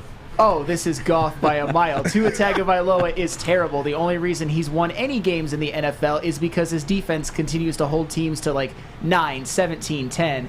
I really don't like this idea that Tua Tagovailoa wins games. He's a noodle arm quarterback. Tyreek Hill is going to rue the day that he ever signed with 100%. the Miami Dolphins. And Jalen Waddle, despite being a burner at Miami, at Alabama, averaged less than 10 yards per catch when Tua Tagovailoa was his quarterback. That is damning. Give me Jared Goff. That's a great point. Yeah, Joey 2 times in the chat said I'd rather have Mac Jones on that rookie contract over Goff, but we're not talking about contracts here. I would too. Yeah, if we're doing that, I would take Tua too. But we're 100%. just talking about the talent. You're picking up the talent. You're putting them in there. You're paying them the same amount of money. Yeah. Because you're going to have to pay if they're your starter in the NFL. You're going to have to pay them that much when the rookie contract is over. So I'm going Goff over Tua as well. Tua hasn't shown to me yet that he can throw the ball consistently, stay healthy consistently, or really drive the ball down the field with any type of accuracy or zip. So I'm going to go with Jared Goff. All right, I'm going to speed around this one, or we can just continue in the next segment. We'll continue in the next segment. All right, but before we do that, Spinny, where do you get your haircut? Because it just looks so damn nice. Yeah, you know it's Lady Jane's, because as you know, we broadcast this show live from the headquarters of Lady Jane's Haircuts for Men in Birmingham. It's definitely awesome when I get off. You know, if I want to take a couple inches off, maybe clean up my dead ends a little bit, I can sit in one of those chairs, and I know my girls Megan or Alyssa will take care of me. I highly recommend you get to a Lady Jane's Haircuts for Men near you and let them treat you like a king as well. They are open 10 to 8, 7 days a week. You can walk in anytime, relax, and before you know it, your hair will be game ready. Like I said, get into a Lady Jane's, open 10 to 8, 7 days a week. You can walk in anytime, because at Lady Jane's, it's wicked awesome. We are the Woodward Heavyweights, and we will be right back. The sports marketing agency would not be who we are without great community partners like Hagera Health and Carol Zaniga. It's an awesome opportunity to partner with your organization. Hagera Health is a comprehensive behavioral health organization. We serve children through older adults with mental health, substance use, and developmental disabilities across Western Wayne counties, and really excited to now be in downriver communities as well. Give us a call at 734-458-4601. You don't have to go to the beach, man. You don't have to get your butt crack full of sand. You just need a little chili peppers, man, to get that glowing beach chili peppers tan. Woo! With 26 locations in the Metro Detroit area and more coming, Chili Peppers Tanning is where you'll find the cleanest salons in the D. Join the Pepper Club for the best deals on unlimited tanning. Head to chilipepperstanning.com. You just need a little chili peppers, man. Odds Trader. There it is. OddsTrader.com's number one site for your game day bets. Play-by-play updates, live scores, and the best prices in every game from multiple sports books. Guys, when you're gambling, you mean just spending your money. If you're spending your money, be smart with your money, okay? Another one. Go to OddsTrader.com and find the best odds. God Shop for the best did. odds at OddsTrader.com. God Check them out right did. now. What up, though? Welcome back to Woodward Heavyweights. I'm your boy Eazy, joining man Spin More Racks. What up, though? We got Young Sus in the TV booth. My man Flannel Sam on the ones and twos. Putting in some OT. making me hungry. The pickle pizza making me. I try to think These about pretzels are making me thirsty. You eating pretzels? That's from Seinfeld. So you're not fucking sharing pretzels over there, though? What the fuck, dog? That's messed up. We're going on the list because, again, I am the show slappy, if you will. I had the Detroit Lions winning upwards of 9 games. And I'm not going to lie, I did throw them a 9 as a little petty. You know what I'm saying? Like, that way I'm the closest to 10 when they get there. But a lot of the reason is the same thing I share with Colin Cowherd, or maybe he stole it from me. You know what I'm saying? Who knows? You know what I'm saying? But I'm joking around. I don't think he actually stole it from me. But I love Cowherd, by the way. But he shares the same sentiment as me. He thinks there's a lot of questionable quarterbacks on this Detroit Lions schedule. Therefore, he's predicting upwards of 6 to 7 wins, which is a lot. It is a lot for us. Big jump. Big jump. Before we left, I believe we were going Tua. Tua Tagovailoa. Spinny, did you get the answer to that one? Yeah, we did. We all You took went Jared Goff. Goff. Okay. Aaron Rodgers. Let's go. I'm just going to Yeah, argue I'd obviously rather have Aaron Mark Rodgers. that one for Rodgers. I'm sure you have nothing to surprise us with on that one. Aaron Rodgers. Yeah, 100%. Even though he does DMT and he's a lunatic, he's still one of the best quarterbacks in the history of football. Speaking of like ayahuasca and DMT, our boy DJ Hockenson looked like he was partaking a little bit lately, huh? Hippie Hockenson, huh? Hawk looked at how he sounded pretty yeah. little trippy in that. TJ Ayahuasca. I mean, they're chilling in a van. I wouldn't be surprised if they're TJ doing Ayahuascason. Yeah. Moving on into the toilet bowl. Detroit DMTJ. Lions versus Chicago Bears. This one's at home, but quarterbacks, just purely quarterbacks. Yeah. Justin Fields, pretty skilled. Take the contract out. Justin Fields or Jared Goff. I'm taking Jared Goff. It's Justin Fields looks like he'll be good. I hope he's good because I like him as a player. I hope the Bears give up on him and we can sign him. But I'm going Jared Goff. Justin Fields has yet to prove it. I do think he will eventually turn into a better quarterback, but right now I'm going Goff. Final Sam? I love Justin Fields' talent. I think he's the best quarterback I've ever seen at Ohio State. But in the NFL, all he has shown is a very poor, pretty borderline disastrous rookie season. Got to go Jared Goff as of now. Okay. I thought you were going to say Justin Fields there for a minute there. Daniel Jones or Jared Goff. That's my feelings about Daniel Jones. All right. I'm going Jared Goff. Daniel Jones, I think he was a bust, obviously. Danny Penny's I feel bad. not Danny going to Penny's, damn. Not going to get it done. He's got a little mobility, but obviously he's an unathletic gump who trips in the open field when he's 10 yards away from a touchdown. The memes from that were awesome. Yeah, they were. Give me Jared Goff, though. Yeah, this is the last season that Daniel Jones sees the field as a starter. He's been a bust, even though New York hasn't done him any favors. But give me Jared Goff by a mile. I'm with you guys on that one. I'm not even. Do I go around and ask the Josh Allen question? No. Josh Allen is the best quarterback in football. Yeah, I'm with you guys on that one. Best quarterback in football. Best quarterback in football. He's going to win MVP this year, for sure. You take him over Patty Mahomes? Yes. Wow. Right now, yeah. Okay. I mean, it's actually, close. I'm not mad at it, but a lot of people don't have the balls to say it. Don't attack me, Sam. Would you say it? Yeah. Flannel loves Patrick I'm a Mahomes. Patrick Mahomes slappy, but Josh Allen at absolute worst is the fifth best quarterback, but you could argue him for second, third, fourth, or fifth, and you can make the argument, although I disagree with the best. You just can. Yeah. Now, this next one is tough. Maybe it's just me. I could be, I don't know. I maybe have I think highly of Trevor Lawrence, but Jared Goff or Trevor Lawrence, who are you putting under center today? Like, you're going to war. This is the Super Bowl.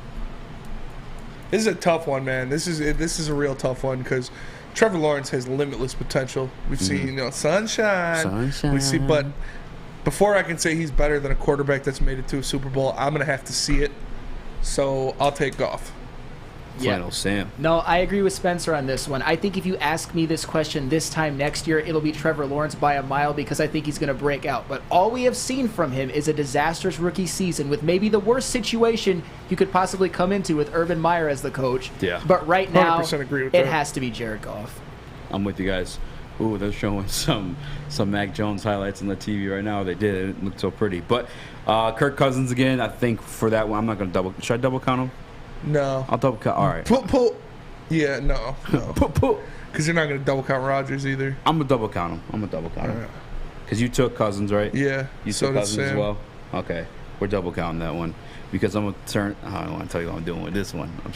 Detroit Lions. I don't know. Do I give this to Zach Wilson, or we go to Mike Watt, or Watt? or no, Joe Zach Flacco? Wilson will be back by then, but no matter who it is, I'm taking Goff. If it's Mike White, Zach Wilson, or Joe Flacco, I'm taking Goff. Flacco got a Super Bowl, I'm just saying. Flacco's got a Super Bowl for sure. And he has the best postseason in the history of the NFL. Like, look up, it was like 16 touchdowns, 0 interceptions, or something like that. Like, it was crazy.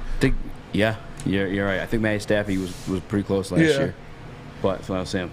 Yeah, I got to go with Jared Goff on this one as well. Zach Wilson, I'm not a believer in him. I think he was way overdrafted at number 2, and I don't think he showed me anything last year that made me change my mind. All he has shown, like a couple other quarterbacks on this list, is a pretty piss-poor, borderline disastrous rookie season. Give me Jared Goff. And he bangs hot moms. Can't forget about that. That is very true. That's like a bonus, though. It's not like a knock on him. No, that's what I was saying. Yeah, that's a good thing. This next one, kind of interesting, a little bit of an interesting topic, because it looks like Baker Mayfield has already surpassed Sam Darnold as the starting quarterback in Carolina. I didn't expect that to be the situation.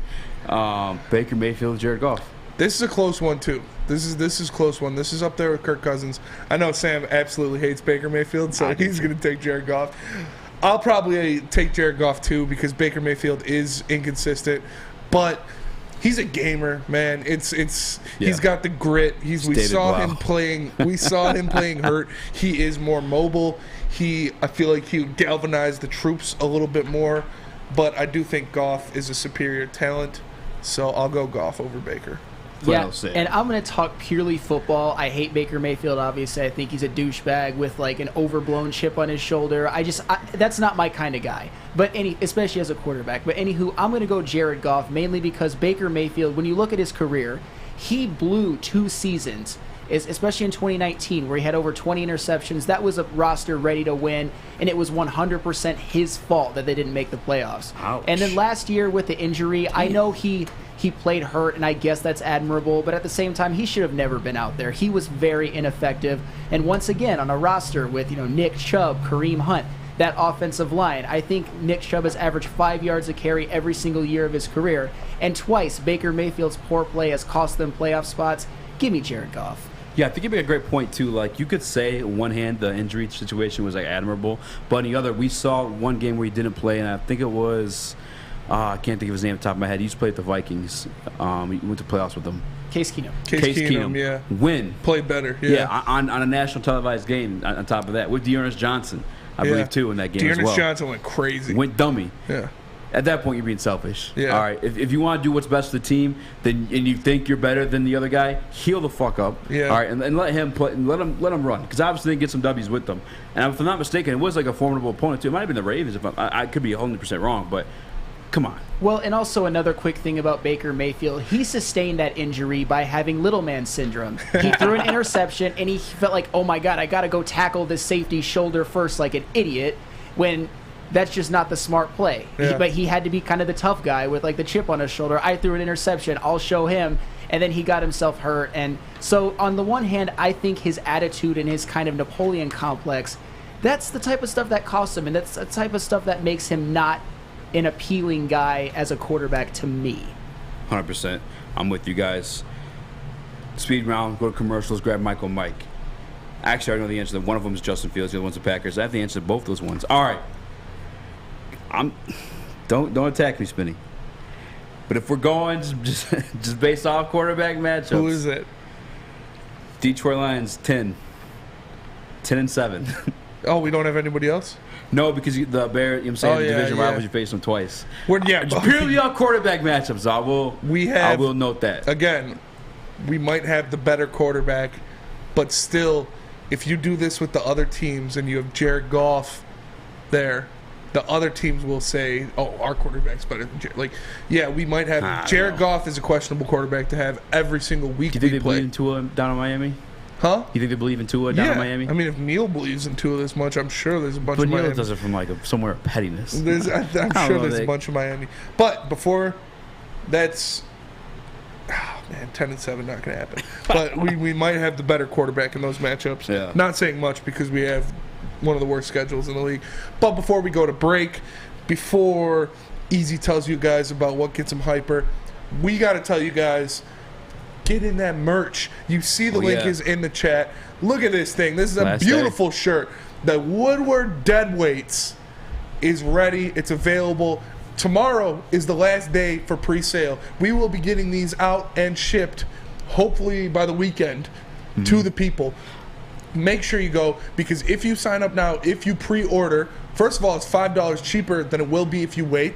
But second of all, you'll instantly be entered into a raffle for either an Aiden Hutchinson or a Kenneth Walker III autograph. So make sure you get in there, support the boys, support the brand, and get one of those 6 shirts while it's still cheap, and you have the opportunity to win a signature poster, a signed poster of one of the 2 legends in Detroit or Michigan collegiate sports last year. Eazy, what do you be drinking that keeps you hyper all day, man? You already know, brother. It's Citron. That's right, boys. Summer of Citron's here. And right now, you get 2 cans. No Sam. Citron from Kroger right now for $4. Make sure you guys pick some up. $4. Right now, guys. 2 cans of Citron, no sand, for $4. Citron, the new energy drink for the active lifestyle. Drink it, live it with Citron. It's the Woodward Heavyweights. We'll be right back with MicroMike. New to the game or a season better? OddsTrader.com has everything you need to make the right bet ahead of kickoff. Begin your handicapping journey with OddsTrader. Improve your edge by finding the best price on every game from sportsbooks in your backyard. Take advantage of the numerous sign-up bonus offers to pad your bankroll. Dive into key game statistics, player performance, and even account for the projected game day weather. Best of all, you can use the OddsTrader bet tracker to keep a log of your action. Welcome to OddsTrader, and best of luck. Hi, I'm John from Better Rate Mortgage, and to me, family is more than blood. That's why I have the biggest family in Metro Detroit. If you're looking to buy a house or refinance and need a loan, come get treated better than family by me and our entire team here at Better Rate Mortgage. We pride ourselves on giving you better advice, better service, and a better loan experience. That's why we are Better Rate. If you're looking for a new mortgage, come get treated like family. Actually, better with Better Rate Mortgage. Visit us at mybetterrate.com or call at 248-480-4467 today. What's going on, everybody? It's Spencer for the Monroe Street Midway, presented by Bedrock Detroit and Rocket Mortgage. Bedrock and Rocket Mortgage basically turned an old parking lot into a massive outdoor playground right next to campus marshes. There's roller skating, basketball courts, and mini golf courts, food trucks, live music performances, and art installations. It's such a fun place to visit, whether you're with the family, you're out on a date, or you're just hanging out before a Tigers game. And they even got Wi-Fi, so you can take your computer and get some work done in the heart of the city. You only have to pay for roller skating and food, but everything else is free. So make sure you go down to Campus Marshes, and right next to it, check out the Monroe Street Midway, presented by Bedrock Detroit and Rocket Mortgage. What up, though? Welcome back to the Woodward Heavyweights. I'm your boy Eazy, joined by my man Spitmo Rex. What up, though? We got Young Sus and TD with my man Flannel Sam on the 1s and 2s, and a special guest in the wing waiting for us. My guy from Detroit Lions YouTube, Mike.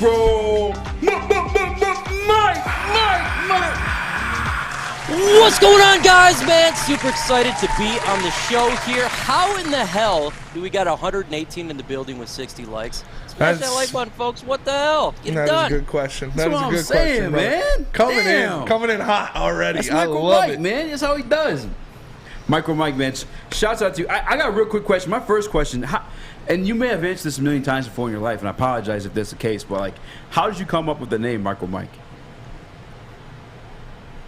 People think it came from another way when we're talking about micro, but it's actually economics. That's what I went to school for in business.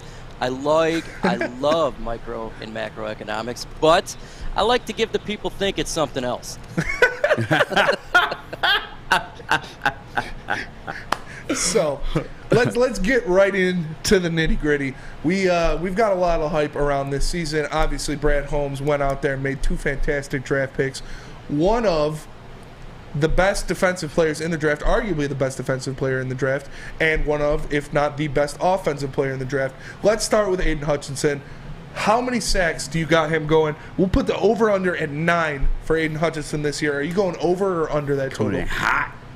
Man, I'm going in hot. I'm going over. I think that Aiden Hutchinson will get 10-plus sacks. You've seen it already. He was getting double-teamed in preseason. What he brings is a relentlessness to that defensive line, and already being noticed in the NFL. This guy is going to bring the pain. He's going to get 10-plus sacks, folks. There we go. I like to hear that. And by the way, too, if you guys don't know, MicroMike has one of the biggest, actually, I think by the numbers, outside of obviously Woodward Sports as a network, but like as a single person, MicroMike is the biggest Detroit Lions YouTube channel, if I'm not mistaken. Who you say is up to date in all the news with the Lions. But I gotta ask you, what's going on with Big V? I see you left practice a little bit early yesterday. Do you have any updates on that? I have 0 updates on Big V. I actually tried to find that information out. Still nothing on it. From what I would suspect, probably nothing serious, maybe a rest day, because I think if there was a big injury, something would have floated out about Big V. If he doesn't play on Saturday, who cares? It's a preseason game as long as they're good to go week 1. For sure. And sticking with the offensive line, everybody talks about this could be a top 5 unit, this could be a top 3 unit, this could be the best offensive line in the NFL this year. I follow that same narrative. I think they're going to show out. We dub them the people movers, because we think they're going to get in there. We saw it in their first drive of the preseason. They're going to push some people around. Does it concern you at all that this team as a unit hasn't played a game together in the NFL? Well, since it was last year, I could care less. This year, as long as they're all together, I'm good to go. I'm not too concerned about it unless injuries happen. I think the more concerning part regarding the offensive line is, can they stop with the penalties? I think with Taylor Decker, with the holding or the false starts, I think that would be the biggest concern from my end. Even if there's an injury, say to a guard, you got Evan Brown, who I think could fill in really well, center as well. I think got some good depth there. Just control the penalties down. I think the Lions be good to go. Opening up the holes so we can have a running back smash the hole. You always want to smash the hole really hard. You got to smash the hole, man. It's all about smashing holes. It's what the people want to see. Shout out to MicroMike. That's my guy.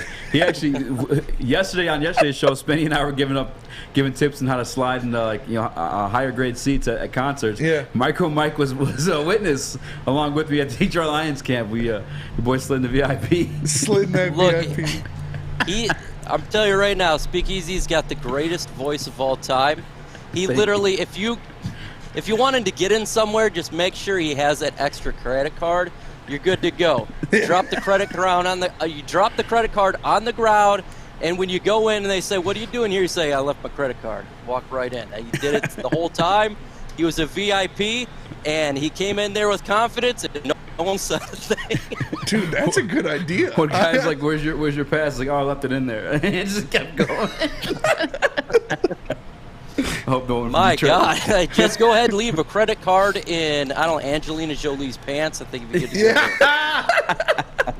There you go. You can slide in. But yeah, slide right in. A little bit back to the Lions here before we get too off topic talking about smashing holes and sliding in.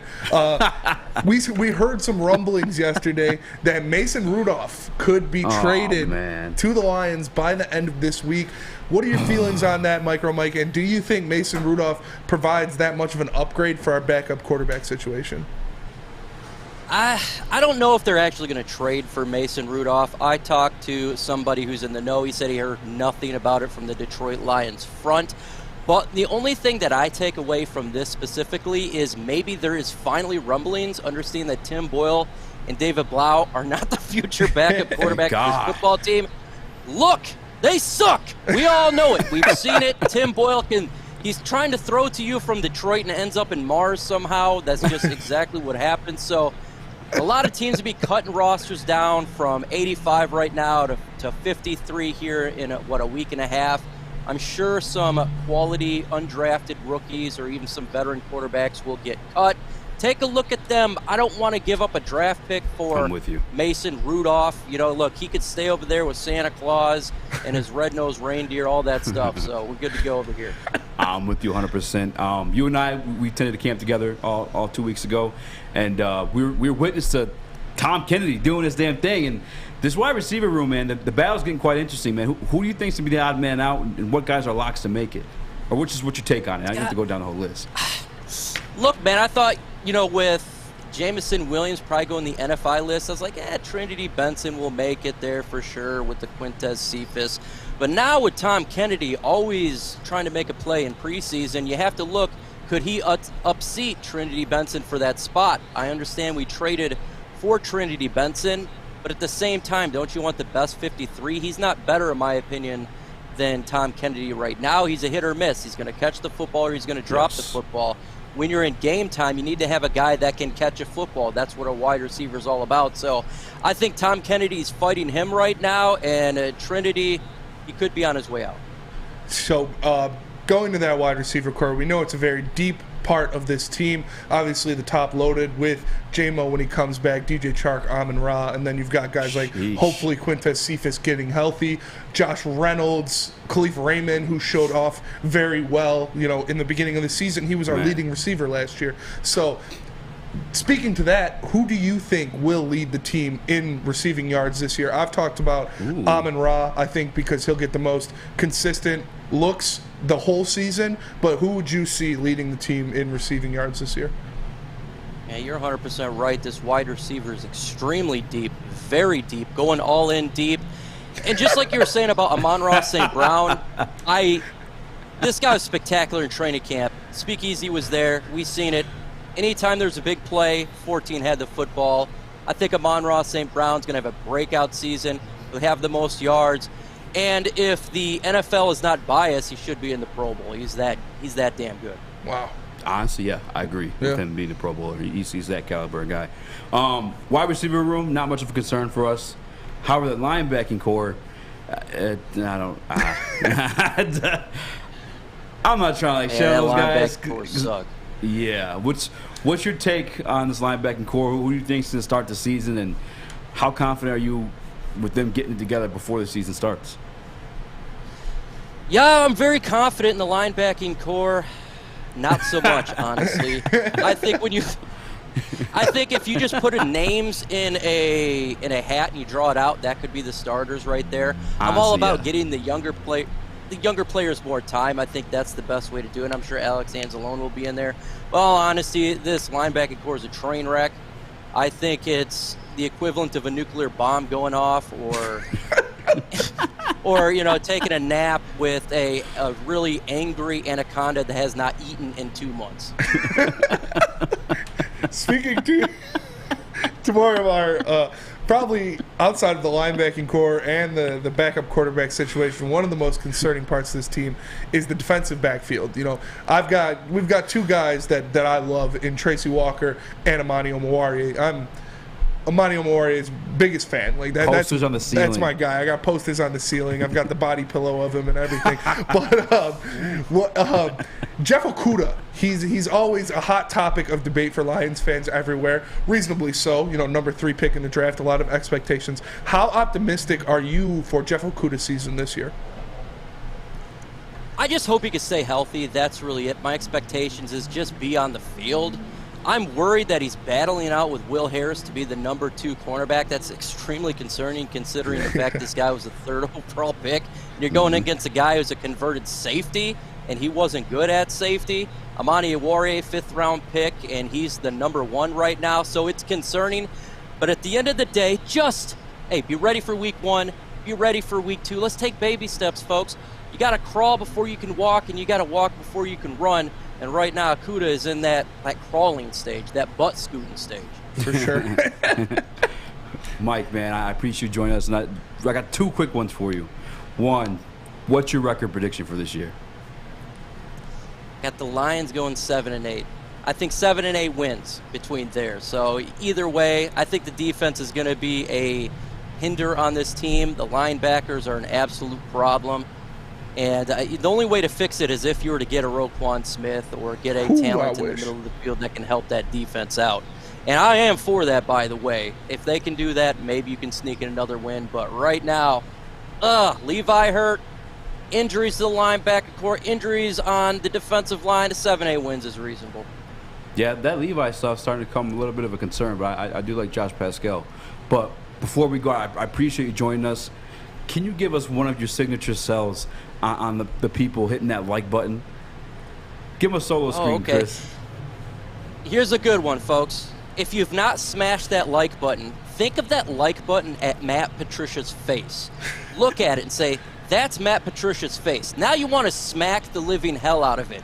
If you ain't smacking that like button, that means you love Matt Patricia. Smack that freaking like button all the way to hell. Let's get it done. Let's go. Appreciate you. One more thing, actually. Where can people find your content? And shout out to everything you're doing. Yeah, I apologize. Lions Talk with MicroMike by Chat Sports. You can find me in there, or Lions Nation Unite YouTube channel. Check us out there. We're trying to get some big stuff. Trying to get to 4,000 subscribers on that channel. If you've not subscribed, you're crazy as hell. Go ahead and subscribe. Appreciate you, MicroMike. We got to do this again. And for sure. We got the heavyweights, man, on the chat with MicroMike. Yeah. What's up, man? Hell yeah, man. I need to eat some more to get on there. God dang. Appreciate you, man. Appreciate you for joining us. Appreciate you for dropping some knowledge. Thank you. Hey, I'll try. MicroMike, man, the myth, the legend, talking about filling holes and smashing that like button. Great guy. Great guy. Love to have Lions knowledge on here like that. We're definitely going to get him back on here. That was a great interview. And he talked about the defense being a problem.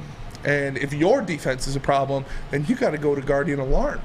That's the only thing you got to do, because Guardian Alarm keeps you safe and gives you peace of mind whether you're at home or on the road. They're 24/7 local monitoring. Make sure what's important to you stays safe. So right now you can call 1-800 Stay out. That's 1-800 Stay out. With how many days of straight flannel, Sam? That would be 117. 117 days of straight flannel defense. You call 1-800 Stay right now and let them know the Woodward Heavyweight sent you. We are Woodward Sports. We will be right back.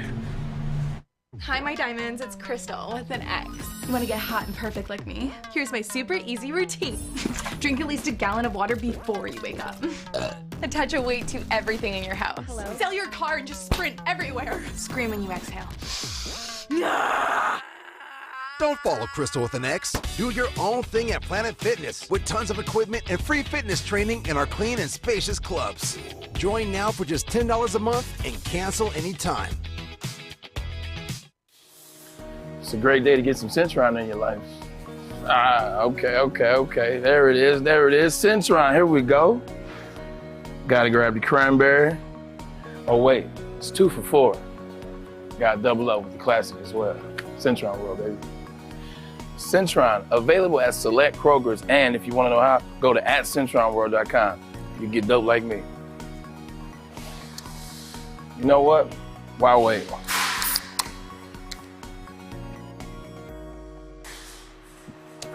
Great taste, guaranteed.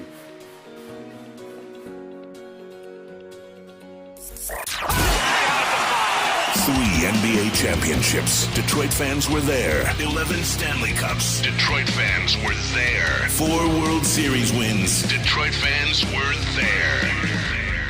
And that one Lions playoff win in 1991. Yeah, Detroit fans were there. Woodward Sports, where the fans are.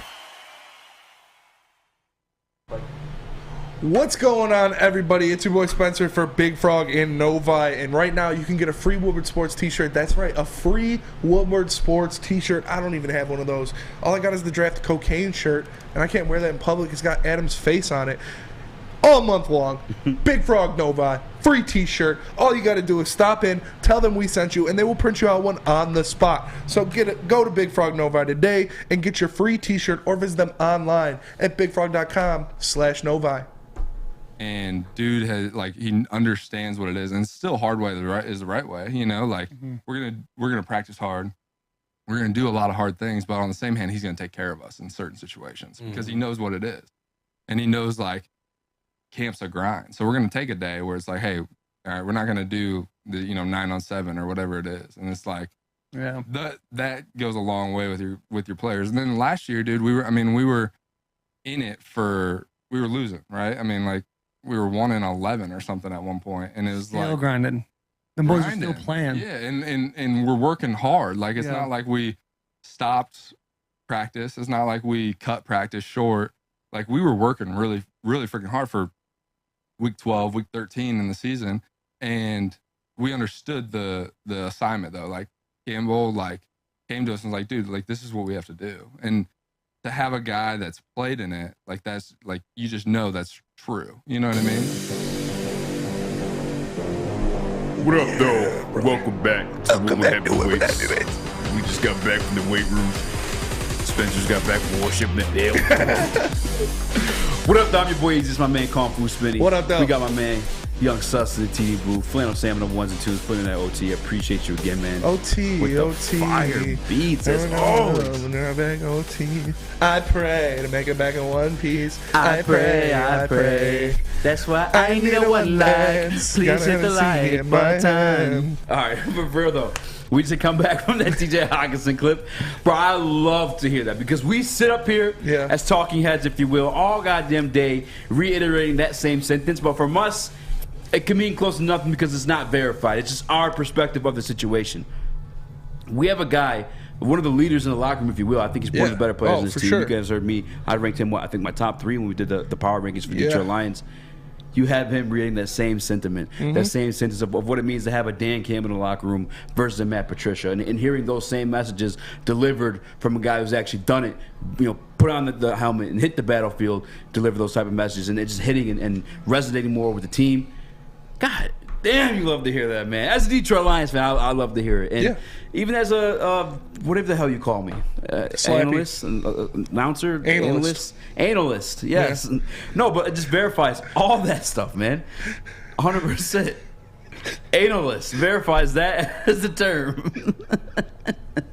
I think our term is like sports entertainment content creators. There you go, content creator. But yeah, we've been talking about that for a while. We've been talking about the changes of going from Quinn Trisha to Dan Campbell, and how, Dan Campbell bringing those guys around him that have been there, that have done it in the trenches. They know what these guys need in the, the rigors of the NFL season, what that takes out of you, what kind of insurance you need from your head coach, what kind of motivation you need from your head coach. But it's a lot of different things.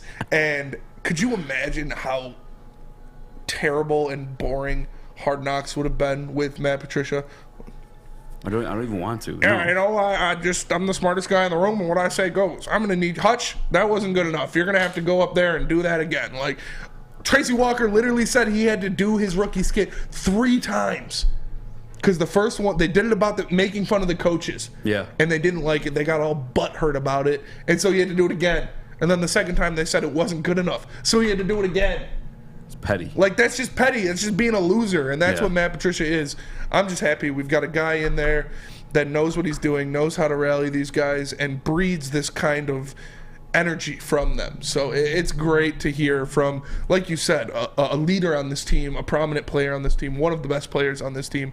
It's good to hear him speaking this way about his head coach that we have, reiterated over and over. Sam Flannel, what do you make of TJ's comments? Well, first of all, Spencer, if you want to do a more accurate Matt Patricia impersonation, you might want to get one of those like garbage bag looking ponchos and then turn your hat backwards. That image of him on the sideline in the Jets game is one of the worst things I've ever seen in my entire life. But anywho, about those comments. When you're a team that was as bad as the Lions were to start the season last year, which they were terrible, and things really did look hopeless, at least they're still fighting that matters, because if they had given up, it would be very easy for even Dan Campbell and the players to just throw in the towel and just punt on the season.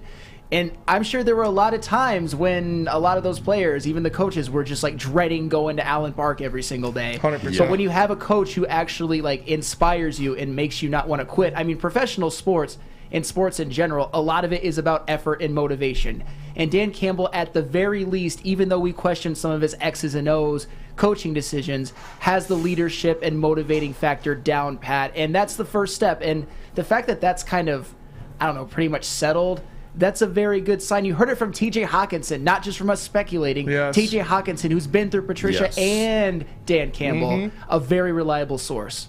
Yeah, that's why, like, that was my biggest takeaway from it. That's the part I loved about it, because, like, I feel like I have a pretty good perspective on the stuff that's going around. I feel like in my whole entire life, honestly, I've always, like, made these predictions. Oh, this will happen. Oh, and I think this is going on, and it happened. And that's kind of why I pursued this as a career. Well, like, not Flannel Sam, but when Cheese Nips, and they're like, well, I guess we don't really know that. We're not in the locker room. Boom, verified. You know what I'm saying? Like, a lot of the things that we think are going on in the locker room is going on. And that message is resonating with these guys. And can only hopefully mean good things. I mean, as long as the X's and O's go with the, what's the name? X's and O's and something and Joe's? Jimmy's and Joe's. Jimmy's and Joe's. Yeah, 100%. Like, I had no idea what you're talking about. If ifs were fists. X's and O's and crossing her toes. It's not about the X's and the O's. It's about the Jimmy's and the Joe's. They're talking about college football recruiting. That's where that came from. That makes sense. There you go. But the Jimmy and Joe's, you know what I'm saying, they're going along with the guy who's handing out the X's and O's. And that seems like a perfect recipe. It does. And I have faith in the guys with X's and O's. I like the Aaron Glenn and hopefully Ben Johnson. A little bit of taste that we got. The little sample size we got, the creativity and stuff like that.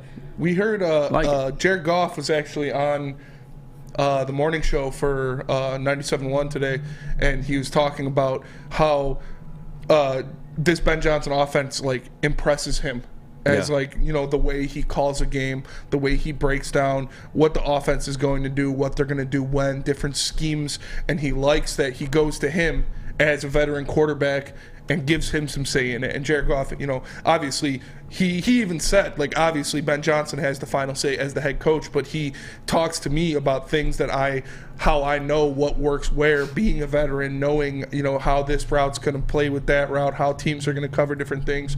So Ben Johnson has got a lot of credit. I think he's had a big boost.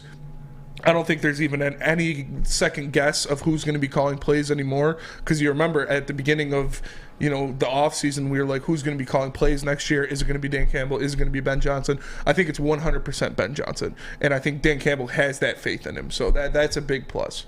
100%. And then I want to get this out there too, because shout out to Maddie, new Detroit Lions beat reporter, Abe, DFS Docket. Yeah. Asked us in the chat, who's the new Detroit Lions beat reporter for Woodward Sports?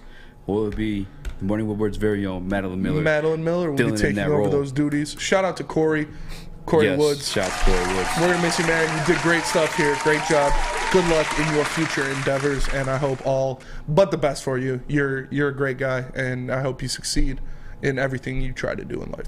100%. Corey always supported the heavies back in back in Studio B. Corey's the man. Always hitting that retweet button. Shout out to him, man. And to those, I just want to prepare anybody who's going to check out that podcast. I see somebody has commented and asked about that podcast. What podcast?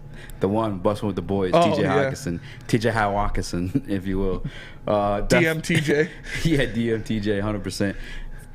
I don't know how it came up, but they definitely asked him who had the biggest dong in the Detroit Lions Who had the locker biggest room. dong? They talked about dick size for a little bit. It was pretty funny. And then it transitioned to wrestling somehow. TJ was like, I've seen some specimens. Yeah, and then some big ones. And then Will Compton, they asked him, he's like, Amir Abdullah. He said Amir Abdullah. He said John who had a hog. Johnny Smith. Yeah, Johnny Smith. Yeah. But speaking of those big boys, Benny, where can you get a Slim Jim? Sus like, I'm going to have to check out that podcast later. No, but speaking of big boys and things that big boys love, look at that. The big boy. They got Ciabatta's back. Ciabatta's. They're back. They got the Sunrise Ham and Cheddar, the Chicken Cordon Bleu, the Chicken Club with the honey mustard and bacon, or you can keep it light with their Michigan apple, chicken Caesar, and Greek salads. Also, don't forget to cool off with a nice hand dip, cookies and cream, or strawberry shake. That cookies and cream is a hitter. You can trust me. I'm a big boy. I love that cookies and cream shake. You heard it here first, folks. Summer just got better at Big Boys. We are the Woodward Heavyweights, and we will be right back. Fellas, let's be honest. We like things to be easy. We like simple stuff, like sports 7 days a week. We like things uncomplicated, like Lady Jane's Haircuts for Men. Open 10 to 8, 7 days a week. Walk in anytime. Sign in, sit down, watch your favorite team play, and before you know it, your hair will be game ready. Open 10 to 8, 7 days a week. Walk in anytime. Lady Jane's Haircuts for Men. It's wicked awesome. Life is full of hard choices. We're here to make one of life's biggest decisions as simple as possible. My name is Christina Gennari, and for over 20 years, I've helped hundreds of families buy and sell homes. We cover all of Metro Detroit and more, from large luxury homes to starter homes. We will work hard to make sure that you get the home of your dreams. So if you're in the market today or even thinking about buying or selling in the future, make the obvious choice. Christina Gennari, the obvious choice in real estate. Visit us at soldchristina.com today. What up, though? Welcome back to the closing list of the Woodward Heavyweight Show. We want to let you guys know we're still giving out our merch. Not giving it, I apologize. Still for sale. We ain't giving out nothing around here except for an Aiden Hutchinson autograph. 100%. Go ahead, throw it on the screen, Jimmy. I'm just kidding. John just us. Woodward Heavyweights hashtag deadweight merch is out now for pre-sale. If you purchase it during the pre-sale, you're getting that bad boy for $35. Afterwards, that price is jumping up to $40. Price of a brick going up. Yeah, yesterday's price, not today's price. But more than that, we are raffling off an Aiden Hutchinson autograph poster to anyone who purchased a pre-sale deadweight shirt. So make sure you guys hit that link in the description. After you hit that like button, copy one of those, and I wish you the best of luck. But moving on Hard Knocks tonight. This is officially, I wear this. I wore this last time we watched Hard Knocks, and I just wore it again today. I'm going to make it a little ritual I wore this thing. last time we watched Hard Knocks too. Yeah. Twinning! Oh my God! Oh my God! It's so Stop. crazy! Oh my God! I just wore it because I got these. I'm putting them on camera because they're fucking crispy. Okay. Got these little bad boys. I don't wear my shoes during the show because I don't want to crease them, but I got the Green Bean 5s. These boys are crispy. Fly. And they go with the shirt a little bit, so. Spinny's a shoe guy. Big shoe guy. Big shoe guy over here, eh? Yeah. But no, shout out to shoe guys, I guess. I don't know. But no, Detroit Lions, Hard Knocks tonight. I love it. It's like a dose of football during this dry time. And got the best shoe game in Woodward. You 100% got the best shoe game in Woodward. 100%. Maddie's probably 2. Booner had some sick shoes. I don't know about his collection, but he was wearing some sick ones yesterday. Yeah, Booner might be on there. Hey, Booner wants you on the podcast, but oh my God, I should plug that. Yeah, plug Make it. sure you guys check out my podcast with Booner. Booner from Woodward Bets. If you guys you don't know him yet, make sure you check that out. WoodwardSports on YouTube. Check it out. Good episode. We had some good conversations about Jared Goff. And we went over the questionable quarterback stuff a little bit too, and we dove into some fantasy stuff as well. But Hard Knocks tonight, Spinny, what do you want to see? I want to see Ben Johnson and Jared Goff. I do. I feel like they're kind of left off of that first one, obviously because the first one was about getting to know the people, getting the big stories out there. But I want to see Jared Goff, how he is progressing as a leader, what's going on with that, how he is going out there and leading this team, and Ben Johnson communicating the offense to his coaches and to the players. 100%. I'm with you too. Like I like they painted the pictures for the coaches, the background stories for them, but I feel like you can only sell that story so much. I feel like that episode that storyline would just be in that episode. I feel like this one carry over into the players finally, and that's what I'm excited about. One particular moment that I want to see, and I didn't have an answer for yesterday, but today I do.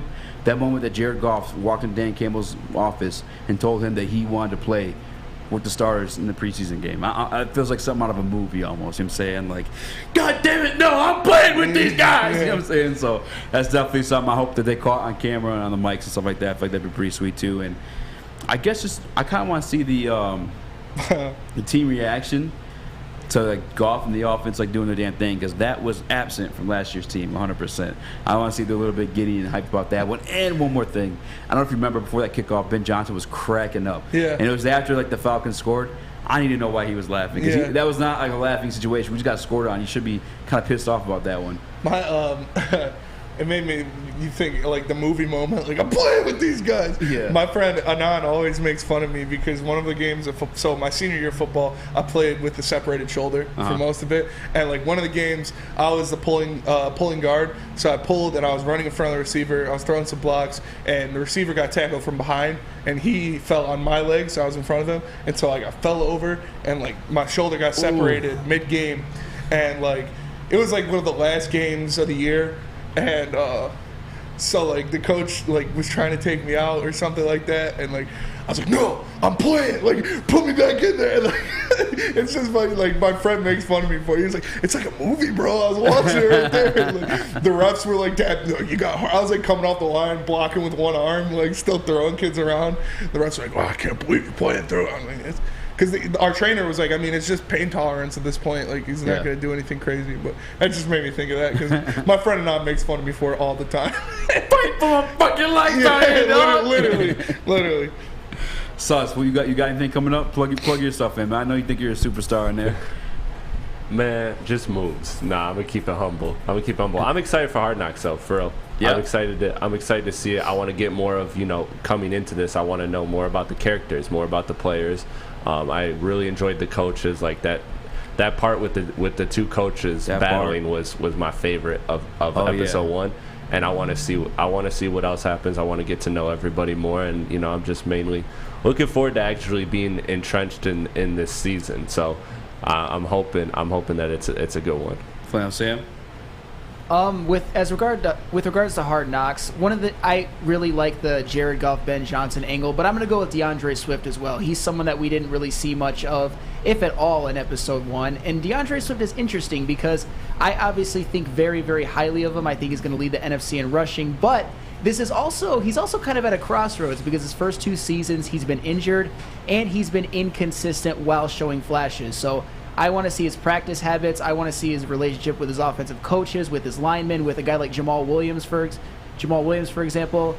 I just think DeAndre Swift is a very compelling story. It can either go one way, which I expect it to go, leading the NFC in rushing, becoming that feature back who's, a Pro Bowler, or maybe being a bit of a bust, maybe being injury prone. So I think it's a huge year for DeAndre Swift, and I think it's a good story for Hard Knocks.